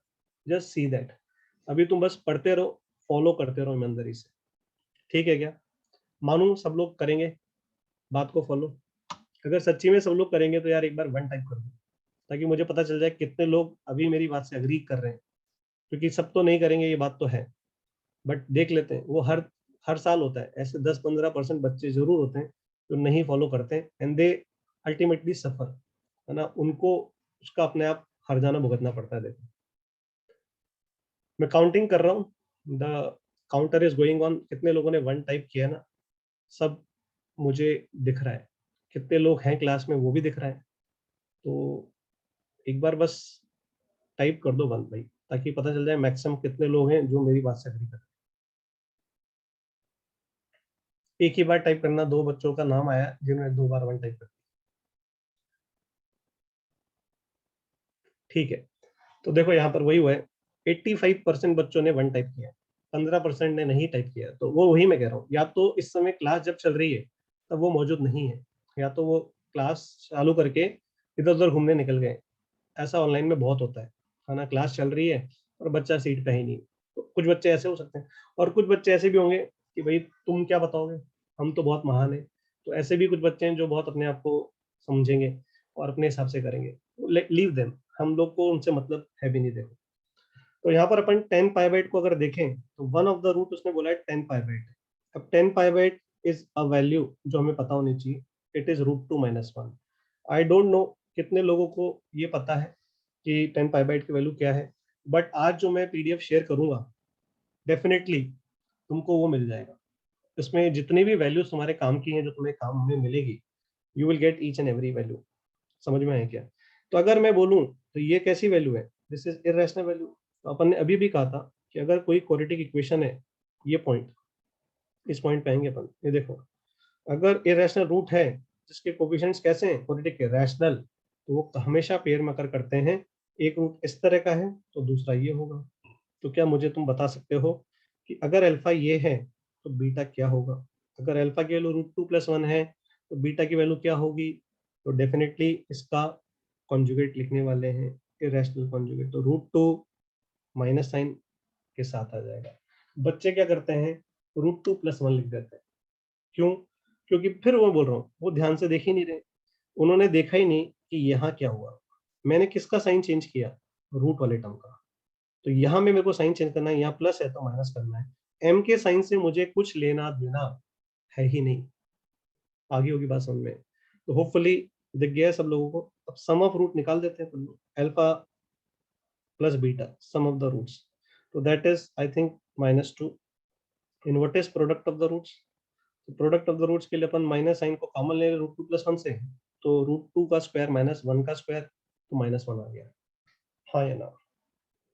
Is this fine? अब once you have got some of the root and product of the root, तो मैंने बताया अभी क्वाड्रेटिक की इक्वेशन निकालने का तरीका क्या है, x square minus x times sum of the roots plus product of the roots. तो ऊपर रहा सम ऑफ द रूट और product of the root, simply put कर देंगे तो आई थिंक सबको आंसर दिख रहा है, एक्स स्क्वायर प्लस 2x -1 = 0। हाँ के ना? हाँ के ना? ठीक है, तो आई थिंक यहाँ तक कोई दिक्कत किसी को नहीं, आई कैन मूव फॉरवर्ड, आगे बढ़ा जाए। ठीक है, क्लियर? चलो आगे बढ़ते हैं। Comment upon the nature of the root.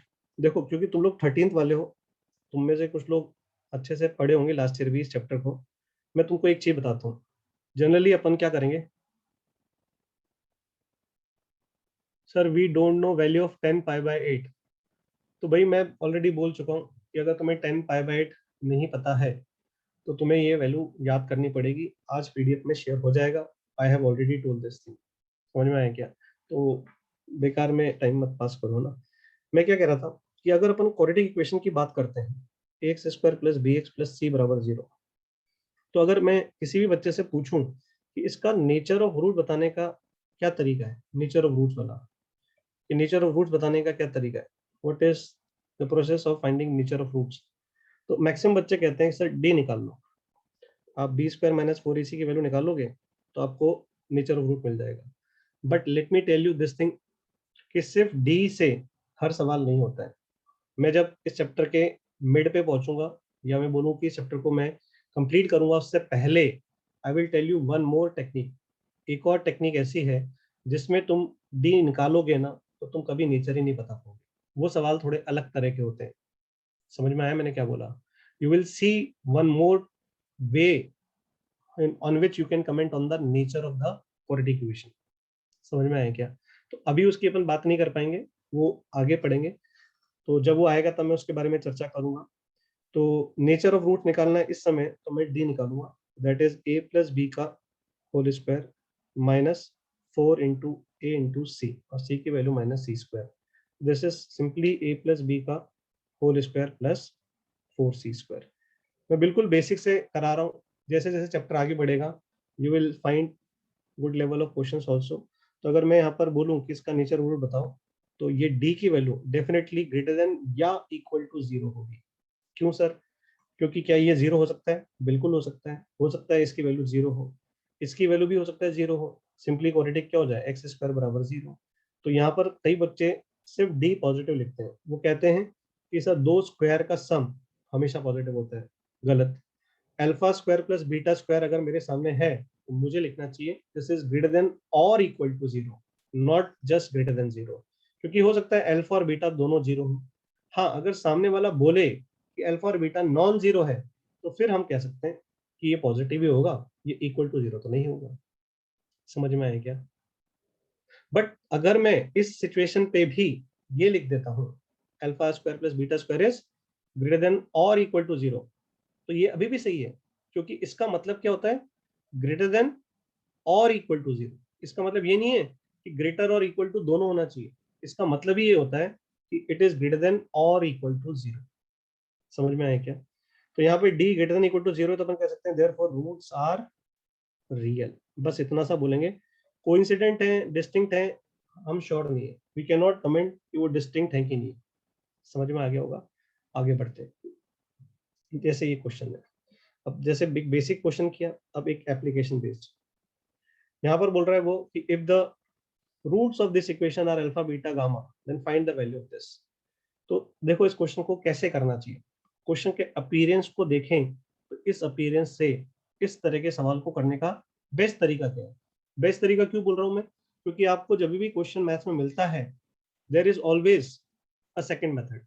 हमेशा मैक्सिमम सवालों पे आपको एक से ज्यादा अप्रोचेस मिलेंगी, बट द थिंग इज कि आपको उस क्वेश्चन को करने का अगर सबसे अच्छा तरीका देखना है तो वो सबसे अच्छा तरीका तो कोई एक होगा।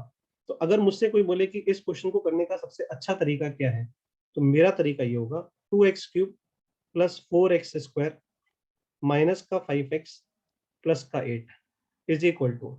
अब इस क्यूबिक के रूट क्या क्या बोले उसने, अल्फा बीटा गामा। अभी थोड़ी देर पहले मैंने सेम चीज क्वाड्रेटिक के लिए समझाई थी, अब मैं यही चीज यहाँ पर क्यूबिक के लिए बोल रहा हूँ। एक्स माइनस अल्फा एक फैक्टर होगा, एक्स माइनस बीटा एक फैक्टर होगा, और एक्स माइनस गामा तीसरा फैक्टर होगा। बोलो हाँ या ना। और क्योंकि यहाँ पे लीडिंग कोफिशिएंट क्या है, 2 है, तो अगर मैं यहाँ पे एक ही वैल्यू की बात करूं क्या होगी, इट हैज टू बी 2, क्योंकि जब मैं इनको मल्टीप्लाई करूंगा तो x³ मिलेगा, तो x³ का कोफिशिएंट इधर क्या है, 2 है, तो इसलिए मुझे यहाँ पे एक 2 भी मल्टीप्लाई करना चाहिए। समझ में आया क्या? ये बात समझ में आई क्या? अब तो बोलोगे सर ये क्यों लिख रहे हो आप, क्योंकि इससे देखो ये सवाल 2 लाइन का हो गया। तुम बोलोगे सर कैसे हो गया, ये फर्स्ट इक्वेशन बोलो, पुट x बराबर 2 इन इक्वेशन 1। तुम देखो आंसर आ गया है, सीधे तुमने 2 रखा तो 2 इंटू ये बन जाएगा 8, 4 इंटू 4 माइनस 10 प्लस का 8 इज इक्वल टू 2 टाइम्स यहाँ आएगा 2 minus alpha, 2 minus beta and 2 minus gamma. I hope you have got the answer. शायद दिख गया होगा सब लोगों को आंसर क्या आ रहा है। तो लेट मी कैलकुलेट, 2 काट दें, 2 काट दें, 2 काट दें, तो ये हो गया 8 और 16 15 आ रहा है। सही कह रहा हूँ क्या? It is 15। तो ये वैल्यू आपकी 15 आ गई है, 2 minus alpha into 2 minus beta into 2 minus gamma. ये आंसर आ गया। सेकेंड पार्ट पे आ जाते हैं। सेकेंड पार्ट में देखो क्या लिखा है, 1 माइनस अल्फा स्क्वायर। क्या 1 माइनस अल्फा स्क्वायर को I can write 1 minus alpha into 1 plus alpha. इसी तरह से मैं 1 माइनस बीटा और 1 माइनस गामा को अलग लिख लेता हूँ और प्लस वालों को अलग से लिख लेता हूँ। समझ में आया क्या? Like this. Let me right this one way and this other way. हाँ या ना? अब तो तुम्हें शायद दिख ही गया होगा कि सर अब तो हाँ समझ में आ गया कि जो इक्वेशन 1 है उसमें आप x को क्या रख दो, 1 रख दो इन इक्वेशन 1, और इसी तरह से x को क्या रख दो सर, -1 रख दो इक्वेशन 1 में। एक बार 1 रख दो और सर एक बार क्या रख दो, -1 रख दो। हाँ या ना? तो अगर मैं 1 रखता हूँ तो क्या मिलेगा मुझे, 2 plus 4 minus 5 plus 8 is equal to 2 times 1 minus alpha, 1 minus beta and 1 minus gamma.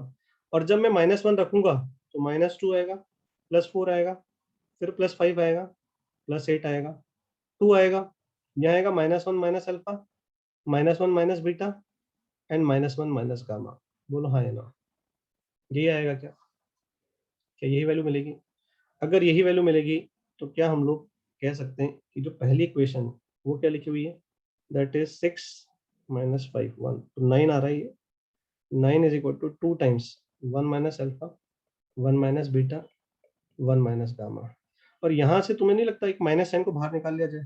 तो अगर माइनस साइन को बाहर निकाल लेंगे तो -2 times 1 plus alpha 1 plus beta and 1 plus gamma, हाँ या ना? और इधर क्या आएगा अपने पास? जैसे 615 आ रहा है शायद, देखना जरा सही बोल रहा हूँ क्या मैं। अब हम दोनों को क्या कर दें, इन दोनों को आपस में मल्टीप्लाई कर दें, बस खत्म, आ गया आंसर, हाँ या ना? तो आई थिंक ये एक अच्छा अप्रोच था इस क्वेश्चन को करने का। अगर हम मल्टीप्लाई करेंगे 1 minus alpha square 1 minus beta square और 1 माइनस गामा स्क्वायर की वैल्यू हो जाएगी 9 इंटू 15 इज 135 और उधर का -4 डिवाइड होगा, तो माइनस का 135 डिवाइडेड बाई 4, ये फाइनल आंसर हो गया, हाँ क्या ना? Fine, is this fine? Perfect, चलो आगे बढ़ते हैं, इसको देखते हैं अपन।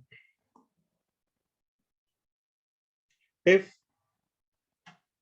this plus this plus this is equals to 0 has equal roots, this has equal roots, then you need to prove this is equal to relation. अब शायद HP का रिलेशन अगर किसी को पता है तो जब ये तीन नंबर PQ और HP में होते हैं तो यही रिलेशन आता है, तो इसीलिए मैंने दोनों लिख दिए कि या तो ये लाके दिखा दो, और जिनको पता है कि HP का रिलेशन यही होता है, या फिर अब Q is equal to 2PR upon P plus R, ये लाके दिखा दो, तो सेम चीज है, ठीक है क्या? सर लास्ट लाइन नोट नहीं कर पाया। अरे नोट किसने करने को कहा है? You will get this hand out. तुम इसीलिए तो कह रहा हूँ ना, कानों में रुई रख करके मत अटेंड करो क्लास। किसने कहा है नोट सभी बनाने के लिए? साथ के साथ बना ही नहीं पाओगे। मैंने क्या बोला है? ध्यान से सुनो जो मैं बोल रहा हूँ, ध्यान से सुनो जो मैं बोल रहा हूँ। ये हैंडआउट तुम्हें मिलेगा घर पे, जब वापस से ये हैंडआउट मिलेगा तो फटाफट इसके नोट्स बना लेना अपने कॉपी में, ये मैंने कहा है। किसने कहा तुम्हें अभी साथ के साथ कॉपी करने के लिए? ठीक है, तो इस क्वेश्चन पे हम लोग आते हैं। देखो इस क्वेश्चन का क्या है कॉन्सेप्ट, आई होप सबको पता होगा मैक्सिमम लोगों को, कि यहाँ पे साइक्लिक कोफिशिएंट्स हैं, कोफिशिएंट्स आर साइक्लिक। साइक्लिक कैसे? Q minus R, R minus P, P minus Q, P Q R. जब भी किसी इक्वेशन में उसके कोफिशिएंट साइक्लिक ऑर्डर को फॉलो करते हैं, हमेशा x बराबर 1 उसका एक रूट होता ही होता है। ध्यान से देखना कि मैंने क्या बोला, coefficients are cyclic, coefficients are cyclic. Coefficient जब भी क्या होंगे? साइक्लिक होंगे, देन x बराबर 1 ऑलवेज satisfies दैट इक्वेशन। समझ में आ रहा है सब लोगों को? जब भी अपने साइक्लिक होंगे तो वो उसको क्या करेगा? सेटिस्फाई करेगा। तो हम कह सकते हैं कि x बराबर 1 is a root of given equation. इस केस में हम कह सकते हैं x बराबर 1 उसका एक रूट हो गया गिवन इक्वेशन का। अगर उसने खुद ने बोला है कि रूट्स कैसे हैं? इक्वल हैं, तो हम कह सकते हैं therefore both roots must be 1, both roots must be 1, because question में दे रखा है, दिख रहा है क्या सब लोगों को? क्वेश्चन में already it is mentioned here, it has equal roots, हाँ या ना? That's it. अगर रूट्स अपने दोनों 1 हो गए, हम कह सकते हैं कि प्रोडक्ट ऑफ द रूट्स की वैल्यू भी 1 होगी। तो प्रोडक्ट ऑफ द रूट्स क्या होता है? तो that is R P minus Q divided by P Q upon Q minus R, and this is 1। But जैसे ही इसको अपन क्रॉस मल्टीप्लाई करके क्या करेंगे? सिंप्लीफाई करेंगे, तो आपको क्या मिल जाएगा? ये मिल जाएगा Q is equal to 2PR upon P plus R, hence proved. समझ में आया क्या? तो यहाँ पर क्या सिखाने की कोशिश की है मैंने कि whenever you see a equation whose coefficients are cyclic in order, हमेशा ध्यान देना उसको x बराबर 1 क्या करेगा? सेटिस्फाई करेगा। क्लियर? आगे बढ़ा जाए। एक दूसरी इंपॉर्टेंट बात यहाँ पे मुझे बतानी है, दैट इज सब लोगों ने ये पढ़ा होगा, dividend is equal to divisor into quotient plus remainder. पढ़ा है क्या? शायद तो ऐसा ध्यान है कि बहुत ही बिगनिंग में स्कूल लेवल पे ये सबने पढ़ा होगा, हाँ है ना।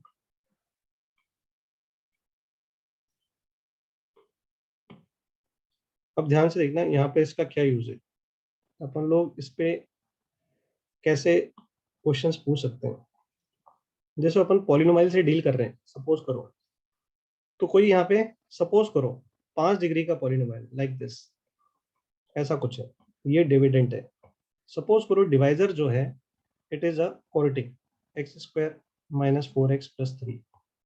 तो तुम खुद सोचो कि अगर तुम इससे इसको डिवाइड करने जाओगे तो रिमाइंडर जो है वो हद से हद क्या होगा।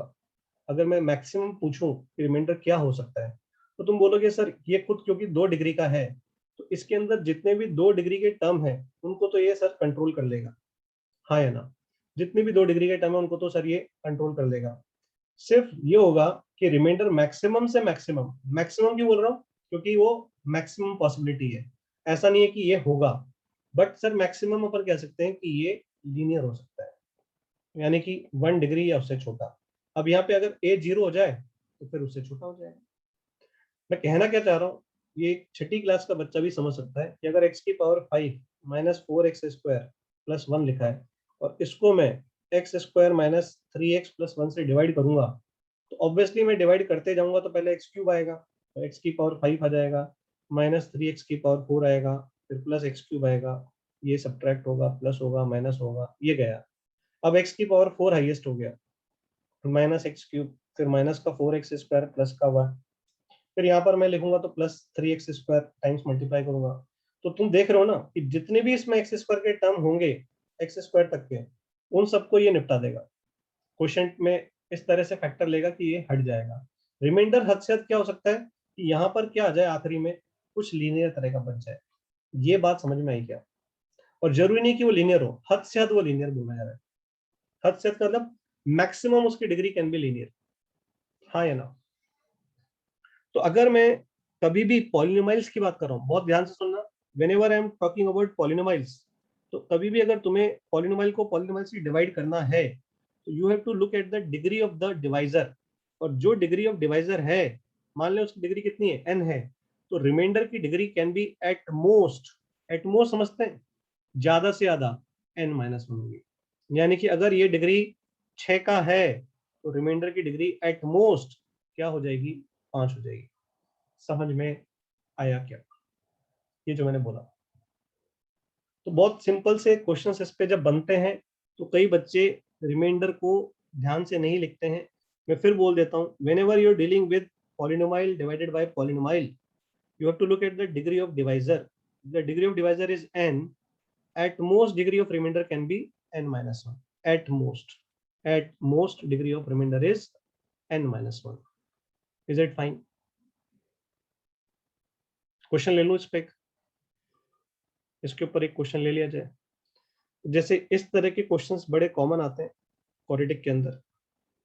क्या बोल रहा है ये, if remainders when polynomial fx is divided by x-1। देखो fx की डिग्री मुझे नहीं पता, वो कुछ भी हो, बट उसने किससे डिवाइड किया, x-1 से। इसकी डिग्री क्या है, 1 है ना, तो इससे कम डिग्री मतलब, एक कम डिग्री मतलब 0।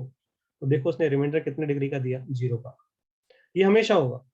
तो अगर अपन यहाँ पर इस क्वेश्चन को करने के बाद जाएं तो क्या करेंगे बताओ। तो अपन बोलेंगे यहाँ पे एफ एक्स है डिविडेंड, किससे डिवाइड किया अपन ने, x-1 से। कुछ क्वेश्चन Q1 आया प्लस रिमाइंडर आया 5, ये मैंने लिखा। ये समझ में आया क्या? अभी जो पीछे लिखा था dividend is equal to divisor into quotient plus remainder, question मुझे नहीं पता, इट इज नॉट गिवन, ठीक है। When I again divide F x by what x+2, there would be some other question Q2 and remainder is -4 at the moment, हाँ या ना। ये अपने पास -4 आया। अब वो कह रहा है कि आप इसी fx को किससे डिवाइड कर दो, इन दोनों को मल्टीप्लाई करो। देखो इनको मल्टीप्लाई करोगे तो ये आएगा। इसका मतलब है वो अब कह रहा है कि x-1 इंटू x+2 से डिवाइड करो।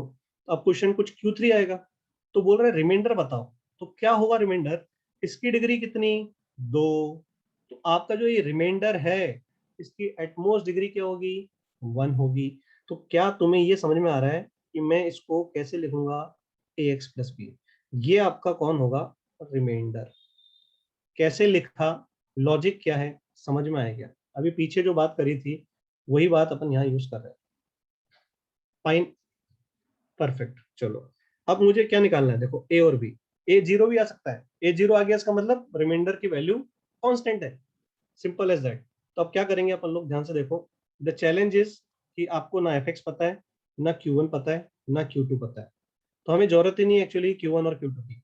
हम क्या करेंगे, हम इस इक्वेशन में जाएंगे और हम पुट एक्स बराबर वन रख देंगे, क्योंकि हमें क्यू वन को उड़ाना है।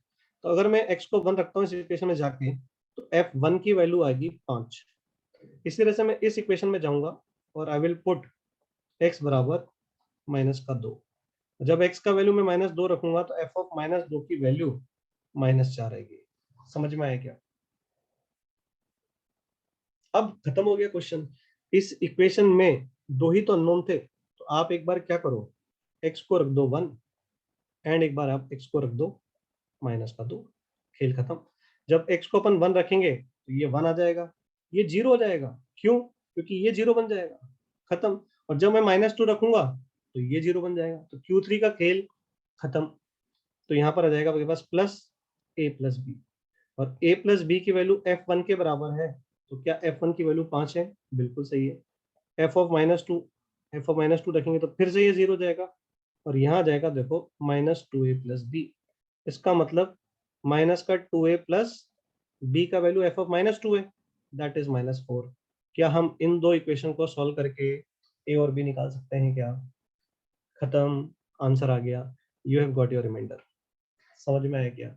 ऐसे क्वेश्चंस आपको पॉलिटिक में भी मिलेंगे, और एक चैप्टर होता है आगे कैलकुलस का फंक्शन, उसमें भी मिलेंगे।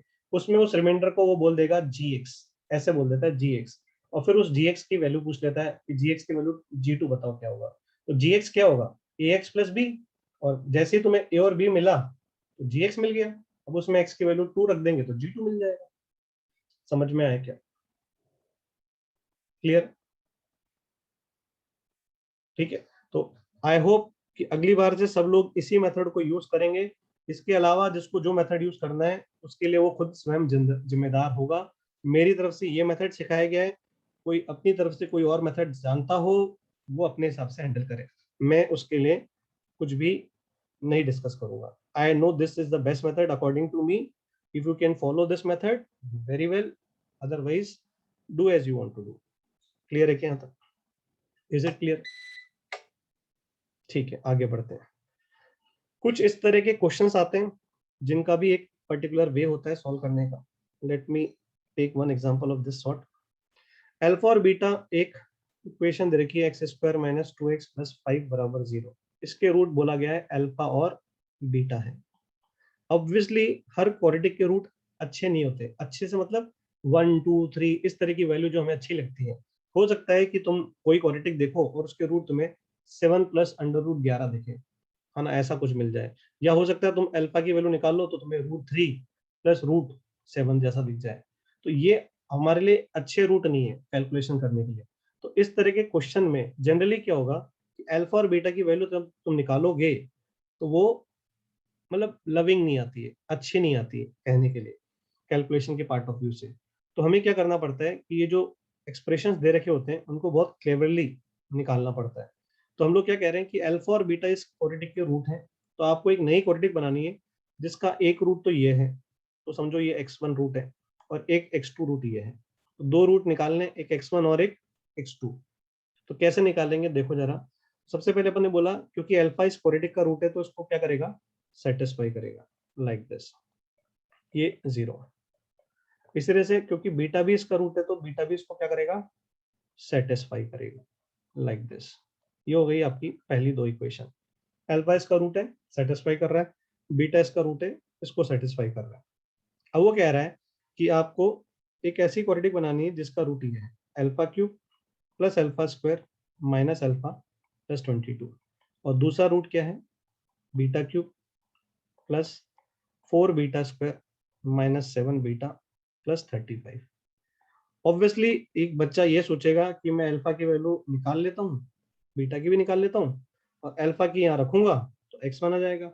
और बीटा की यहाँ रखूंगा तो x2 आ जाएगा। बट नहीं, ये सवालों में तुम अगर x1 और x2 की वैल्यू निकाल के यहाँ पुट करोगे तो डेफिनेटली तुम वैल्यू निकालने के बाद अगर हिम्मत करके रख भी दोगे, बीच में ही छोड़ दोगे, क्योंकि कैलकुलेशन बहुत ही स्टिफ हो जाएगी। तो ऐसे सवालों को अपने को ऐसे नहीं करना है। We have a different method of solving this. तो क्या करेंगे हम लोग, वही तरीका इस्तेमाल करेंगे। मुझे इसकी वैल्यू निकालनी है, I will use this first equation, this equation to get value of x1। कैसे दिखेंगे? बहुत सिंपल सी बात है कि मैं कहूंगा कि ये डिविडेंड है, ध्यान से देखना, and this is equal to alpha square minus 2 alpha plus 5 into some quotient plus remainder. ये समझ में आया क्या? इसको मैं ऐसे लिख सकता हूँ, प्लस सम रिमाइंडर। क्या मैं इसको ऐसे लिख सकता हूँ? बिल्कुल लिख सकता हूँ। This expression is something this multiplied by some quotient plus some remainder. Now since this value is equal to 0, क्योंकि ये इक्वेशन 1 में इसकी वैल्यू 0 है, तो ये पूरा वैल्यू ही 0 हो चुका है। इसका मतलब मैं कह सकता हूँ इसकी वैल्यू इफेक्टिवली किसके बराबर हो गई? रिमाइंडर के बराबर हो गई। समझ में आया क्या? This value is effectively equal to remainder. तो क्या मैं ये एक्सपेक्ट कर सकता हूँ तुम लोगों से कि तुम इसको इससे डिवाइड कर सकते हो? क्या मैं तुमसे ये एक्सपेक्ट कर लूँ कि तुम लोगों को ये छठी सातवीं का बच्चा जो काम करता है इसको इससे डिवाइड करने का आता है? तो फटाफट मुझे बताओ कि रिमाइंडर क्या आएगा, जल्दी बता दो कि रिमाइंडर क्या आएगा।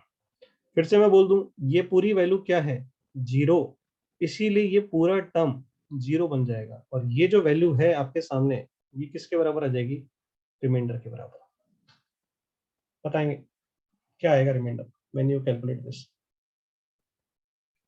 जो लोग अभी भी सोच रहे हैं कि डिवाइड कैसे करते हैं, अभी थोड़ी देर पहले ही बताया था, ऐसे ही डिवाइड कर दो, बचपन में बहुत बार किया होगा, लाइक दिस। कर दो डिवाइड और देखो रिमाइंडर क्या आ रहा है। जैसे पहले अल्फा से मल्टीप्लाई करेंगे तो अल्फा क्यूब बनेगा, माइनस 2 अल्फा स्क्वायर बनेगा, प्लस 5 अल्फा बनेगा। सब्ट्रैक्ट कर देते हैं, माइनस प्लस माइनस, तो 3 alpha square minus 6 alpha plus 22। फिर यहाँ पर आएगा प्लस 3, तो 3 alpha square minus 6 alpha plus 15। अगर इनको सब्ट्रैक्ट कर दे, माइनस प्लस माइनस, ये गया, कितना आ गया? 7 आ गया। तो इसका मतलब है remainder is 7। That means therefore x1 की वैल्यू क्या हो गई? 7 हो गई। समझ में आया क्या? Do I need to tell you the value of beta कि तुम x2 कैसे निकालोगे? अपने आप निकाल दो फटाफट, जल्दी बता दो। जैसे ये 7 आ गया, कैसे आया 7? जैसे ये 7 आया वैसे मुझे बताओ ये कितना आएगा? What value will you get? फटाफट।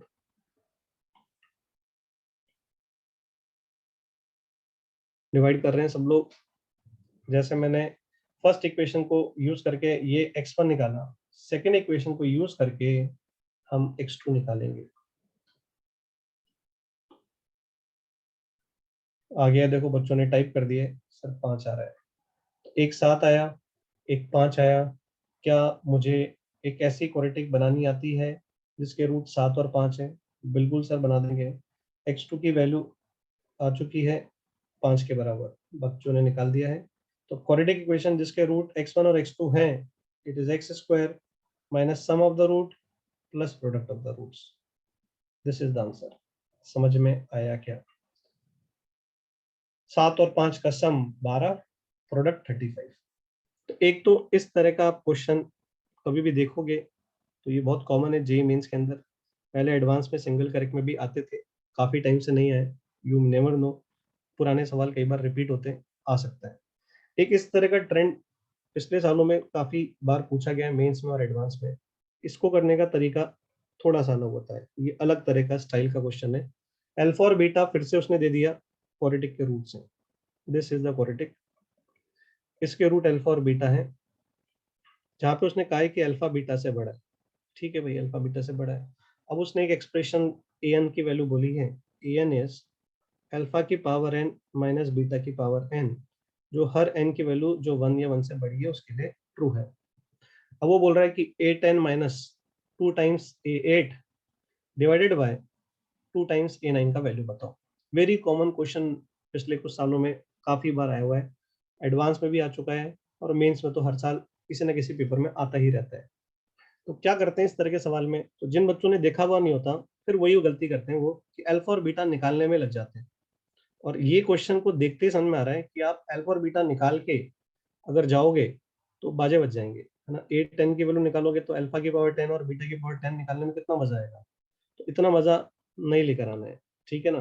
तो क्या करेंगे यहाँ पर लोग, A10 minus 2 times A8 upon 2 times A9 की वैल्यू को पहले लिखेंगे। तो व्हाट इज A10, अल्फा की पावर 10 बीटा की पावर 10 का डिफरेंस माइनस 2 टाइम्स अल्फा की पावर 8 और बीटा की पावर 8 का डिफरेंस, एंड नीचे 2 टाइम्स अल्फा की पावर 9 और बीटा की पावर 9 का डिफरेंस। यहाँ तक आई थिंक सबको क्लियर होगा। अब ऊपर से आप अल्फा की पावर 8 को कॉमन ले लो तो अल्फा स्क्वायर माइनस 2 मिलेगा। इसी तरह से यहाँ से आप माइनस साइन के साथ बीटा की पावर 8 ले लो तो आपको बीटा स्क्वायर माइनस 2 दिखेगा। ये स्टेप समझ में आया क्या? क्या ये स्टेप क्लियर है सब लोगों को? परफेक्ट। अब यहाँ पर हम देखें कि इस जगह पे अल्फा इसका रूट है तो हम कह सकते हैं अल्फा इसको सेटिस्फाई करेगा। ये बहुत इंपॉर्टेंट है सीखना। इस चैप्टर में कई सारे क्वेश्चंस में इस तरह की आप कैलकुलेशन करोगे, अल्फा उसमें पुट कर दोगे, वो उसका रूट है, वो उसको क्या करेगा, सेटिस्फाई, और वही आपकी कई बार हेल्प कर देगा। जैसे यहाँ से अगर ध्यान से देखोगे तो अल्फा स्क्वायर माइनस 2 का वैल्यू 6 अल्फा के बराबर है, हाँ या ना। इसी तरह से सिमिलरली अगर मैं बीटा रखता, बीटा स्क्वायर माइनस 2 का वैल्यू 6 बीटा था। सोचो, जैसा अल्फा के साथ किया वैसा ही बीटा के साथ कर देते हैं। अगर ये काम यहाँ यूज किया जाए तो इसकी जगह 6 अल्फा, इसकी जगह 6 बीटा लिख सकते हैं। यहाँ तो 6 अल्फा लिखूंगा, यहाँ 6 बीटा लिखूंगा।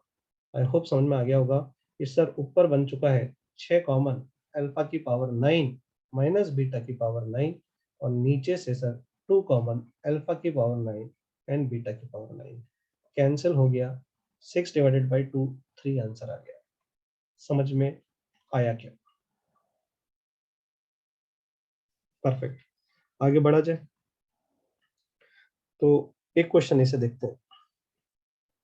ये अगेन है ना थोड़ा अलग प्रोफाइल का क्वेश्चन है। आपने हो सकता है इस तरह के क्वेश्चन को पहले देखा हो ना। ऐसा कोई भी क्वेश्चन मैं नहीं बोलूंगा कि जो तुमने कभी देखा ना हो, बट हाँ कुछ क्वेश्चंस होंगे जो सिमिलर होंगे, कुछ हो सकता है नए होंगे। देखिए इस क्वेश्चन को देखते हैं अपन लोग। ऐसे सवाल अगेन बहुत कॉमन है, इसमें बच्चे जनरली अटकते हैं। एक इक्वेशन दे देते हैं क्वाड्रेटिक, उसमें कुछ अननोन डालते हैं, उस पर कुछ कंडीशन दे देते हैं, जैसे a बिलोंग्स टू, यहाँ पे क्या बोला है, इंटीजर, और वो बोल रहा है इस क्वाड्रेटिक के जो रूट्स है ना वो इंटीग्रल रूट्स हैं। तो वो बोल रहा है कि कौन सी, है ना, वैल्यू सही है इसमें से, वन वन और मोर देन वन करेक्ट। बहुत कॉमन सवाल है, तो ध्यान से देखो कैसे करते हैं इन सवालों को, कॉन्सेंट्रेट। सबसे पहले अपन ने यहाँ पे क्या किया, एक्स स्क्वायर देखा इसको minus 10x minus ax plus 10a minus 1 equal to 0। सामने वाले ने क्या क्या बोला है, इसके रूट जो हैं वो इंटीजर्स हैं, यानी उसने क्या बोला है कि अल्फा और बीटा जो हैं ये इंटीजर है। हमको ये बात को भूलना नहीं है, इसके बिना हो सकता है सवाल ना हो। समझ में आ रहा है? और साथ में उसने ए जो अननोन डाला है वो भी बोला उसने साथ में इंटीजर है। इसका मतलब मेरे सामने एक क्वाड्रेटिक है जिसके जो रूट्स हैं वो भी इंटीजर है, और उसके जो कोफिशिएंट्स हैं ये मैं कह सकता हूँ वो भी इंटीजर है, क्योंकि ये 1 है इंटीजर, 10 भी इंटीजर, एक खुद उसने दिया इंटीजर, ये भी इंटीजर, ये भी इंटीजर। तो यहाँ तक मुझे पता चला अभी तक। अब मैंने इसको ध्यान से देखा, अगर मैं इसको ध्यान से देखूं तो मुझे इसमें दो फैक्टर बनते हुए नजर आ रहे हैं। ध्यान से देखना कि सर कैसे। तुम पहले में से x को कॉमन लोगे, x माइनस 10 मिलेगा, और दूसरे में से तुम माइनस a को कॉमन लोगे, x माइनस 10 मिलेगा, और जो 1 बचा है उसको राइट में ले जाओ। ये समझ में आया क्या? इसमें आपको जनरली अगर आप इस तरह से फैक्टर बना पाए तो क्वेश्चन जनरली इजी हो जाएगा। तो इस तरह के सवालों में कॉन्सेप्ट यही रहता है। ये दो फैक्टर बन गए। अब मुझे ध्यान से सुनेंगे, x कौन है, वेरिएबल जो कि इंटीजर होगा, क्योंकि अल्फा और बीटा की वैल्यूज है इंटीजर। तो क्या मैं कह सकता हूँ ये एक इंटीजर लिखा हुआ, कहने से this value is a integer, this is a integer, this is also integer, and the product of two integer is 1 के बराबर। तो मुझसे कोई बोल रहा है कि दो इंटीजर को मल्टीप्लाई करने पे 1 आ रहा है, तो मैं क्या बोलूंगा? ऑब्वियसली दोनों 1 हो या दोनों -1 हो, हाँ या ना?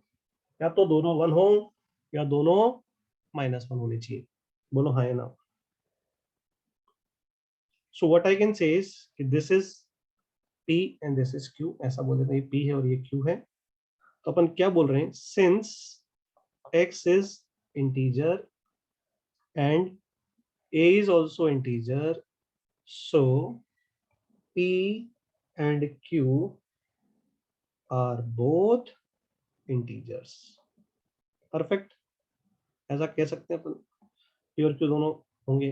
तो अगर PQ है 1 के बराबर, I will say P is equal to Q is equal to 1 और P is equal to Q is equal to -1।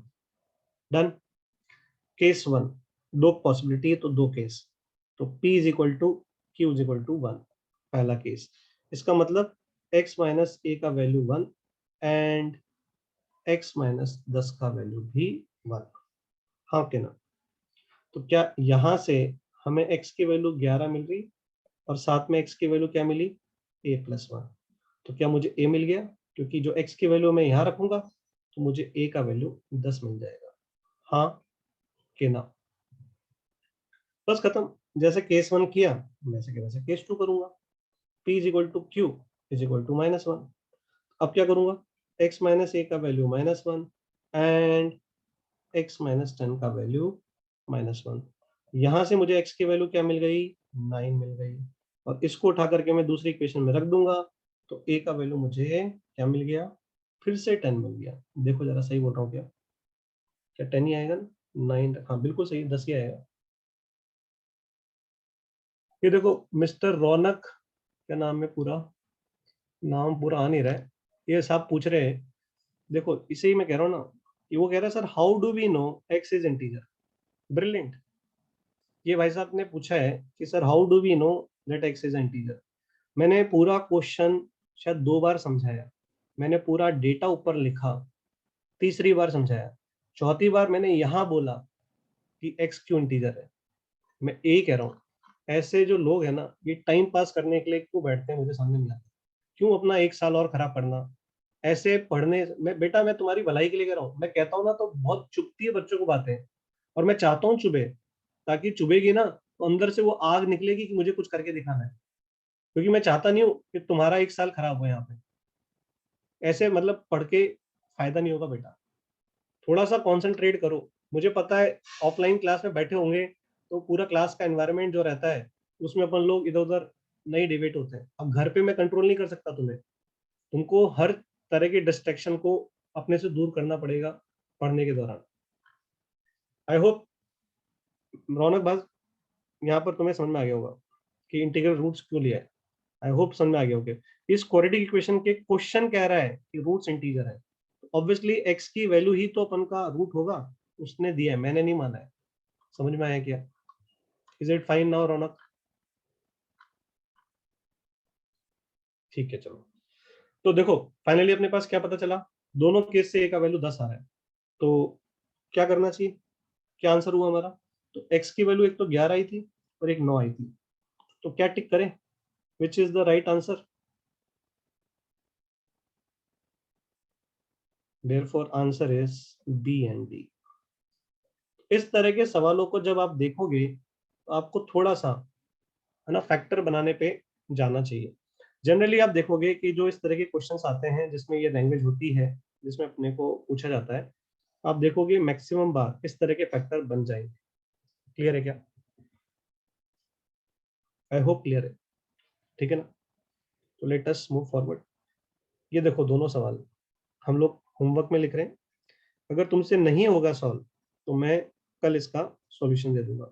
Class के स्टार्टिंग में ही हर दिन जो मैं होमवर्क देता हूँ तो उसके सॉल्यूशन में पहले लिख करके एक्सप्लेन कर दूंगा नेक्स्ट क्लास में स्टार्ट करने से पहले। क्या ये 2 क्वेश्चन हम लोग अटेम्प्ट करेंगे? आई होप अटेम्प्ट करेंगे सब लोग, है ना? तो सब लोग इसे अटेम्प्ट करेंगे, ठीक है ना? तो ऐसे मैं क्वेश्चंस देते रहूंगा। Now we are coming to difference between equation and identity. कोई हमसे कहता है आइडेंटिटी, तो हमें याद आता है सबसे पहले बचपन में पढ़ा था sine square theta plus cos square theta is equal to 1। ये याद आ जाता है सबसे पहले। तो मैक्सिमम बच्चों को आइडेंटिटी की बात करूँ ना, कुछ और याद आए या ना आए ये तो याद आ जाता है। तो हमें याद आता है कि अच्छा इसमें थीटा की वैल्यू क्या होती थी, कोई भी रियल नंबर डाल दो तो हमेशा सेटिस्फाई होता था। यानी कि it is true for infinite values of theta. Infinite values of theta, theta की आप कुछ भी वैल्यू ले लो तो उसके लिए हमेशा ट्रू है।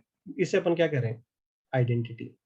बट एक्चुअली में आइडेंटिटी का मतलब ये होता है कि उसमें आप वो वेरिएबल को कुछ भी रखते हो तो उसका आंसर हमेशा क्या आता है, सेम आता है कुल मिलाकर के। तो जैसे अगर कोई हमसे कहता है कि क्वाड्रेटिक इक्वेशन ये है, ये एक आइडेंटिटी बन गई है, इसका मतलब है मैं एक्स को कुछ भी रख दूं इसका आंसर सेम आने वाला है। तो सोचो अगर मैं एक्स को कुछ भी रखूं तो ऑब्वियसली मैं एक्स को बदलूंगा तो ये दोनों टर्म तो बदलेंगे। और मैं कह रहा हूँ कि एक्स को कुछ भी रखने पे आंसर बदल नहीं रहा है। वो तभी पॉसिबल है जब ए, बी और सी तीनों एक साथ जीरो हो जाए। अगर मैं 0x² और 0x प्लस 0 लिख दूं तो इक्वल टू 0 ही आएगा हमेशा। आप एक्स को आप कुछ भी रखते जाओ यहाँ पे फर्क ही नहीं पड़ेगा। तो इसको प्रूव भी कर सकते हैं अपन लोग। साइमल्टेनियसली इंपॉर्टेंट है ना, ध्यान देना कि यहाँ पर एक्स स्क्वायर का कोफिशिएंट, एक्स का कोफिशिएंट और कांस्टेंट टर्म का कोफिशिएंट सब एक साथ साइमल्टेनियसली जीरो होने चाहिए। एक साथ का मतलब है साइमल्टेनियसली, इंपॉर्टेंट है।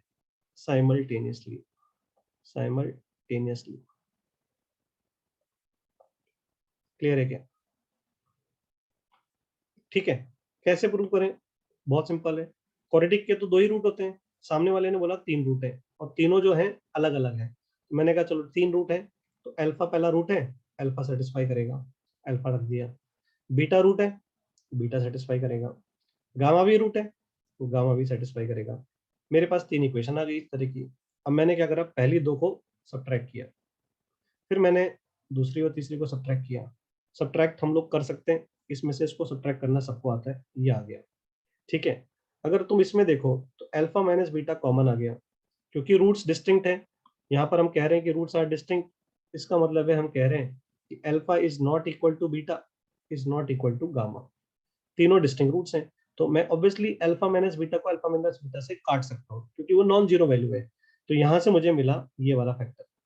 इसी तरह से जब हम सेकंड को थर्ड से घटाएंगे तो बस यहाँ पर बीटा स्क्वायर आएगा और यहाँ गामा स्क्वायर आएगा, यहाँ बीटा आएगा, यहाँ गामा आएगा। फिर वापस से बीटा माइनस गामा फैक्टर को काटूंगा तो ये मिलेगा। फिर से मैं इन दोनों इक्वेशन को क्या कर दूंगा, सब्ट्रैक्ट कर दूंगा। जब सब्ट्रैक्ट करूंगा तो अब बी कैंसिल हो जाएगा तो फाइनली मुझे ये मिलेगा। क्या ए और अल्फा माइनस गामा में एक को तो जीरो होना पड़ेगा क्योंकि दो चीजों का प्रोडक्ट अगर जीरो है तो एक चीज तो डेफिनेटली जीरो है।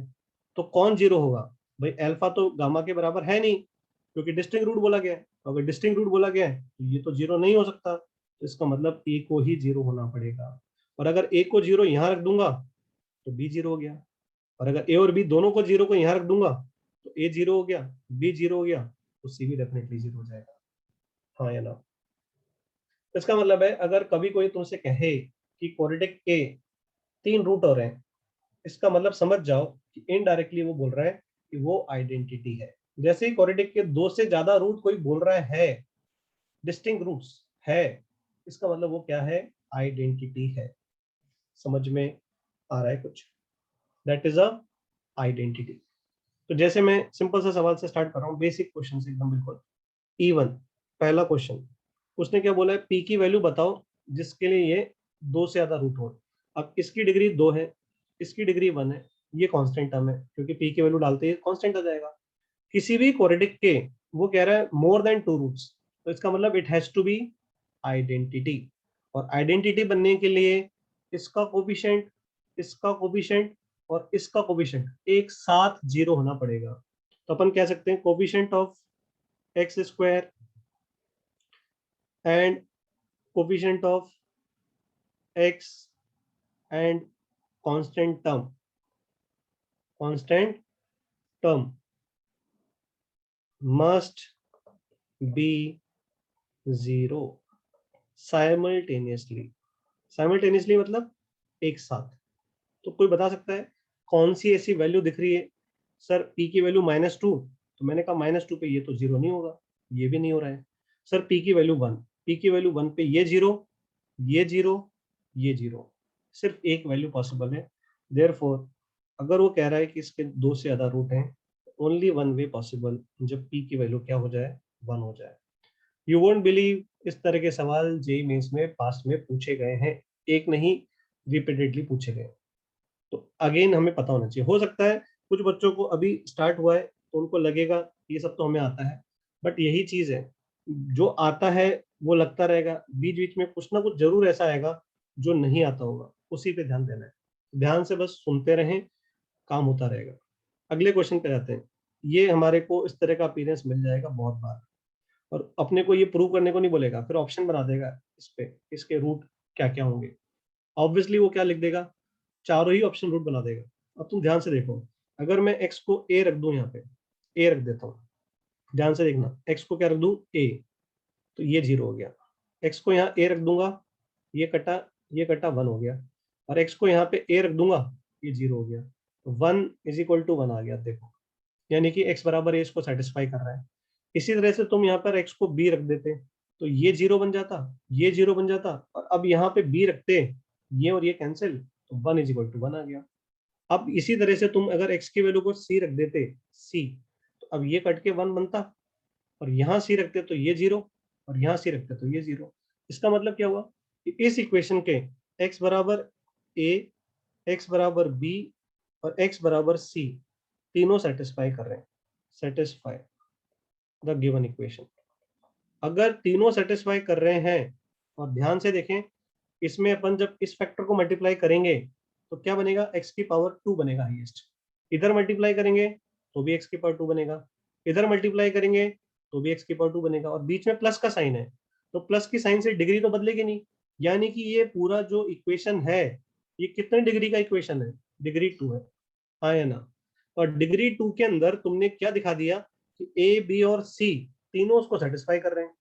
अगर तीनों उसको सेटिस्फाई कर रहे हैं, इसका मतलब क्या हुआ, 3 डिस्टिंक्ट रूट्स हो गए, और 3 डिस्टिंक्ट रूट क्वाड्रेटिक के हो गए, मतलब वो आइडेंटिटी हो गए।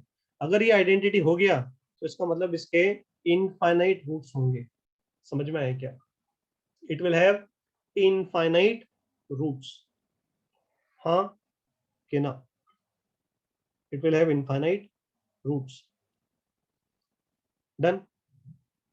तो इसको थोड़ा दिमाग में रखें, छोटा सा ही आर्टिकल है, बट आई थिंक आइडेंटिटी वाली चीज में कुछ बच्चे ये गलती करते हैं कि साइमल्टेनियसली को इंपॉर्टेंस नहीं देते हैं। थोड़ा सा साइमल्टेनियसली को ध्यान देना, एक साथ होना चाहिए, तीनों के कोफिशिएंट को एक साथ क्या करना है, 0 करना है। ठीक है, next we are coming to condition of common roots. या ऐसा करें, इसको कल ले लें या अभी कंटिन्यू कर लें,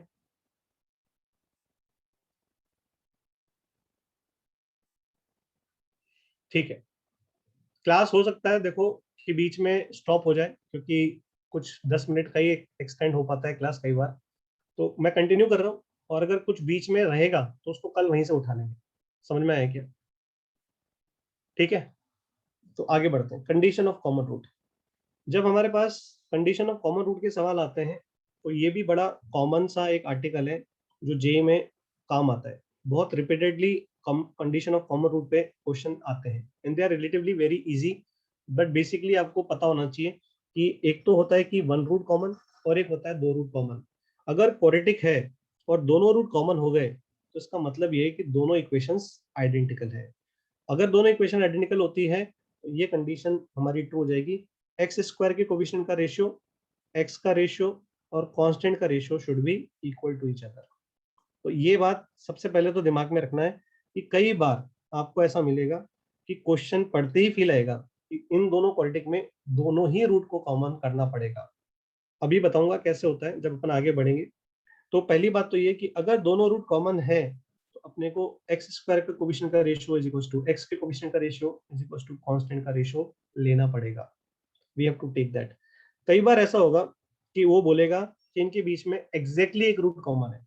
जब एग्जैक्टली वर्ड आएगा, बहुत ध्यान से सुनना, क्योंकि इसमें बच्चे यहीं पर ही गलती करेंगे। जब एग्जैक्टली एक रूट कॉमन आता है, तो बच्चे क्या करते हैं कि ये वाली कंडीशन पड़ी हुई होती है, और ये क्रॉस मल्टीप्लीकेशन मेथड सब लोगों को पता है कि अल्फा स्क्वायर अपॉन दिस, फिर कैसे लिखते हैं अल्फा स्क्वायर के नीचे, इसको भूल जाओ, दिस इनटू दिस, तो B1C2, दिस इनटू दिस तो B2C1। अब जब अल्फा की बात करेंगे तो अल्फा को भूल जाते हैं। अब इसमें चालू किया तो ऊपर से नीचे, नीचे से ऊपर। तो जब अल्फा वाला टर्म लिखते हैं तो उल्टा लिखते हैं, नीचे से ऊपर माइनस ऊपर से नीचे। तो आई थिंक अगेन ये क्रॉस मल्टीप्लीकेशन मेथड तो 7th 8th पे सब लोगों ने पढ़ा है, बट मैं इसे देखो यूज ही नहीं करूंगा। मैं कभी भी इसको यूज ही नहीं करूंगा। मैं क्या करता हूँ, मैं तो इन दोनों इक्वेशन से एलिमिनेशन करके अल्फा की वैल्यू निकालता हूँ। सर कैसे निकालते हो? तो मैं पहली इक्वेशन को देखो A2 से मल्टीप्लाई कर दूंगा लाइक दिस। मैंने पहली इक्वेशन को A2 से मल्टीप्लाई कर दिया, ठीक है। फिर मैं दूसरी इक्वेशन को A1 से मल्टीप्लाई करूंगा, दूसरी इक्वेशन को, समझ रहे हो, लाइक दिस। और अब मैं इन दोनों इक्वेशन को सब्ट्रैक्ट कर दूंगा। अब तुम देखो, जब तुम सब्ट्रैक्ट करोगे तो तुम्हें ये कटता हुआ नजर आ गया, और जैसे ही ये कटेगा तो तुम्हें किसकी वैल्यू मिल जाएगी? अल्फा की वैल्यू मिल जाएगी। समझ में आया क्या? तो मैं अभी आगे जब क्वेश्चंस कराऊंगा कल, तो मैं यही मेथड ज्यादा यूज करूंगा। मैं तो ये क्रॉस मल्टीप्लिकेशन वाले मेथड पे डिपेंडेंट ही नहीं रहूंगा। बट एक इंपॉर्टेंट बात, ये जो अपन कर रहे हैं ना, इससे अपने को क्या मिल रहा है? अल्फा का वैल्यू मिल रहा है अपने को। अगर उसने कहा एक ही रूट कॉमन है, तो इस कंडीशन को चेक करना पड़ेगा कि उस अल्फा की वैल्यू के लिए अगर ये कंडीशन सेटिस्फाई हो गई तो वो अल्फा की वैल्यू आपको रिजेक्ट करनी पड़ेगी। क्यों? क्योंकि ये कंडीशन अगर उस अल्फा की वैल्यू के लिए हो रही है तो इसका मतलब दोनों रूट कॉमन हो जाएंगे, हाँ या ना? तो मैं क्या करूंगा, मैं एलिमिनेशन करूंगा। मैं पहले अल्फा निकालूंगा, अल्फा निकालने के बाद मैं दोनों इक्वेशन को घटा के अल्फा की वैल्यू निकाल के एक इक्वेशन में पुट कर दूंगा। अगर उसने मुझसे कहा कि एग्जैक्टली एक रूट कॉमन है, तो उस अल्फा की वैल्यू के लिए I will check whether this condition is happening और नॉट। अगर ऐसा हो रहा है तो मैं उस अल्फा की वैल्यू को रिजेक्ट कर दूंगा, हाँ या ना? ठीक है, अभी जब क्वेश्चंस करेंगे तब समझ में आएगा। बट अगर उसने बोला कि एटलीस्ट वन रूट कॉमन के लिए बताओ, तो फिर ये जो मैं एलिमिनेशन करके अल्फा की जो वैल्यू आएगी वो सब सही है। क्यों? क्योंकि उसने खुद ने बोला एटलीस्ट वन रूट कॉमन। तो इससे जो अपन सब्ट्रैक्ट करके अल्फा की वैल्यू निकालेंगे वो हमारा कॉमन रूट है। अब वो एक अकेला रूट कॉमन है या दोनों कॉमन है, एटलीस्ट के अंदर तो दोनों आ जाएगा। ये डिफरेंस समझ में आया क्या? तीन वर्ड बहुत परेशान करते हैं अगर ध्यान से समझ में नहीं है तो, एटलीस्ट, एट मोस्ट और एग्जैक्टली। इस पे थोड़ा ध्यान देने की जरूरत है। समझ में आया क्या? अगर उसने बोला एटलीस्ट वन कॉमन रूट, तो मैं यहां से घटाऊंगा और अल्फा की जो वैल्यू आएगी वो सब आंसर है। लेकिन अगर उसने एटलीस्ट ना बोल के लिखा होता एग्जैक्टली वन रूट कॉमन है, तो मैं जो अल्फा की वैल्यू यहां से निकालता उसके लिए मैं चेक करता क्या ये हो रहा है क्या। अगर ये हो रहा होता तो उस अल्फा की वैल्यू को मुझे रिजेक्ट करना पड़ता। समझ में आया क्या? सिंपल सी बात है, कुछ भी ऐसा कॉम्प्लिकेटेड नहीं है। ठीक है, अब जैसे इस क्वेश्चन को देखते हैं, पहले क्वेश्चन को। मुझे यहाँ पर बोला गया है कि if the equation this and this have a common root, इन दोनों इक्वेशन के बीच में एक रूट कॉमन है, ए और बी बताओ। तो मैंने सबसे पहले इस पे ध्यान दिया, एक्स स्क्वायर माइनस 4x+5 पे मैंने ध्यान दिया। इसके कोफिशिएंट्स तो सारे रियल हैं, और मैंने इसका जब डी देखा तो इसका डी मिला मुझे 4 का square minus 4 into 1 into 5, that is negative. और अगर डी नेगेटिव आया तो मुझे पता चल गया कि roots are imaginary, therefore roots are imaginary. और हमें पता है अगर रूट्स इमेजिनरी है तो they will occur in pair, conjugate pair, हाँ या ना? Imaginary roots always occur in conjugate pair. क्यों? क्योंकि इस इक्वेशन के कोफिशिएंट्स कैसे हैं? रियल हैं। और रियल अगर हैं तो डेफिनेटली अगर इसका एक root alpha plus iota beta है तो दूसरा रूट को अल्फा माइनस आयोटा बीटा होना पड़ेगा। इसका मतलब कि इसका अगर इसके साथ एक रूट कॉमन है तो दूसरा अपने आप ही कॉमन हो जाएगा। क्यों कॉमन हो जाएगा? क्योंकि इसके दो रूट कौन है? एक तो अल्फा प्लस आयोटा बीटा, तो दूसरा कौन हुआ? Alpha minus iota beta. इस इक्वेशन के कोफिशिएंट्स कैसे दिए उसने? रियल। तो इसका मतलब अगर इसका एक रूट मैंने माना अल्फा प्लस आयोटा बीटा है तो दूसरा अपने आप ही चला आएगा कि मैं भी हूं। बोलो हाँ या ना? ये छोटी सी चीज अगेन जेई मेंस में बहुत बार आती है, तो जेई मेंस के लिए दिमाग में रखना है। इसका मतलब है therefore both roots must be common. ये समझ में आएगा, both roots must be common. Both roots must be common. तो यहाँ पर सवाल में देखो क्या लिखा था, they have a common root. उसने इनडायरेक्टली बोला नहीं, लेकिन उसने पूछा किसका सवाल था, बोथ रूट्स कॉमन वाला। समझ में आया क्या? They have asked you the question of both roots common. Both roots common के लिए क्या करेंगे, coefficient of x square that is 1/1, coefficient of x -4/a and constant term 5/b। कई बार ऐसा भी होता है, जान पूछ के वो लोग क्या लिख के देंगे, -5 इधर लिख के देंगे, और बच्चा क्या करता है, फ्लो में यहाँ -5 लिख देता है। ध्यान से देखो, इक्वल टू 0 करके तब कंपेयर करना, ताकि सारे टर्म इक्वल टू 0 के बराबर लिखे गए हो। समझ में आ रहा है? ये भी बहुत जल्दीबाजी में कैलकुलेशन में बच्चे गलती करते हैं। तो यहाँ से a का वैल्यू कितना आ गया, -4, और b का वैल्यू कितना आ गया, 5 आ गया। पल्ले पड़ा गया। Is it fine? ठीक है, पहला हो गया। लास्ट क्वेश्चन आज की क्लास का, फिर अगली क्लास में कंटिन्यू करेंगे। Find the value of k for which these two equations have a common root. अब इस सवाल में इस इक्वेशन को ध्यान से देखें, अगेन इसका d निकालते हैं। वापस सेम तरह का सवाल है। तो +3x - 2 = 0। d मुझे पॉजिटिव नजर आ रहा है, तुम्हें नजर आ रहा है क्या?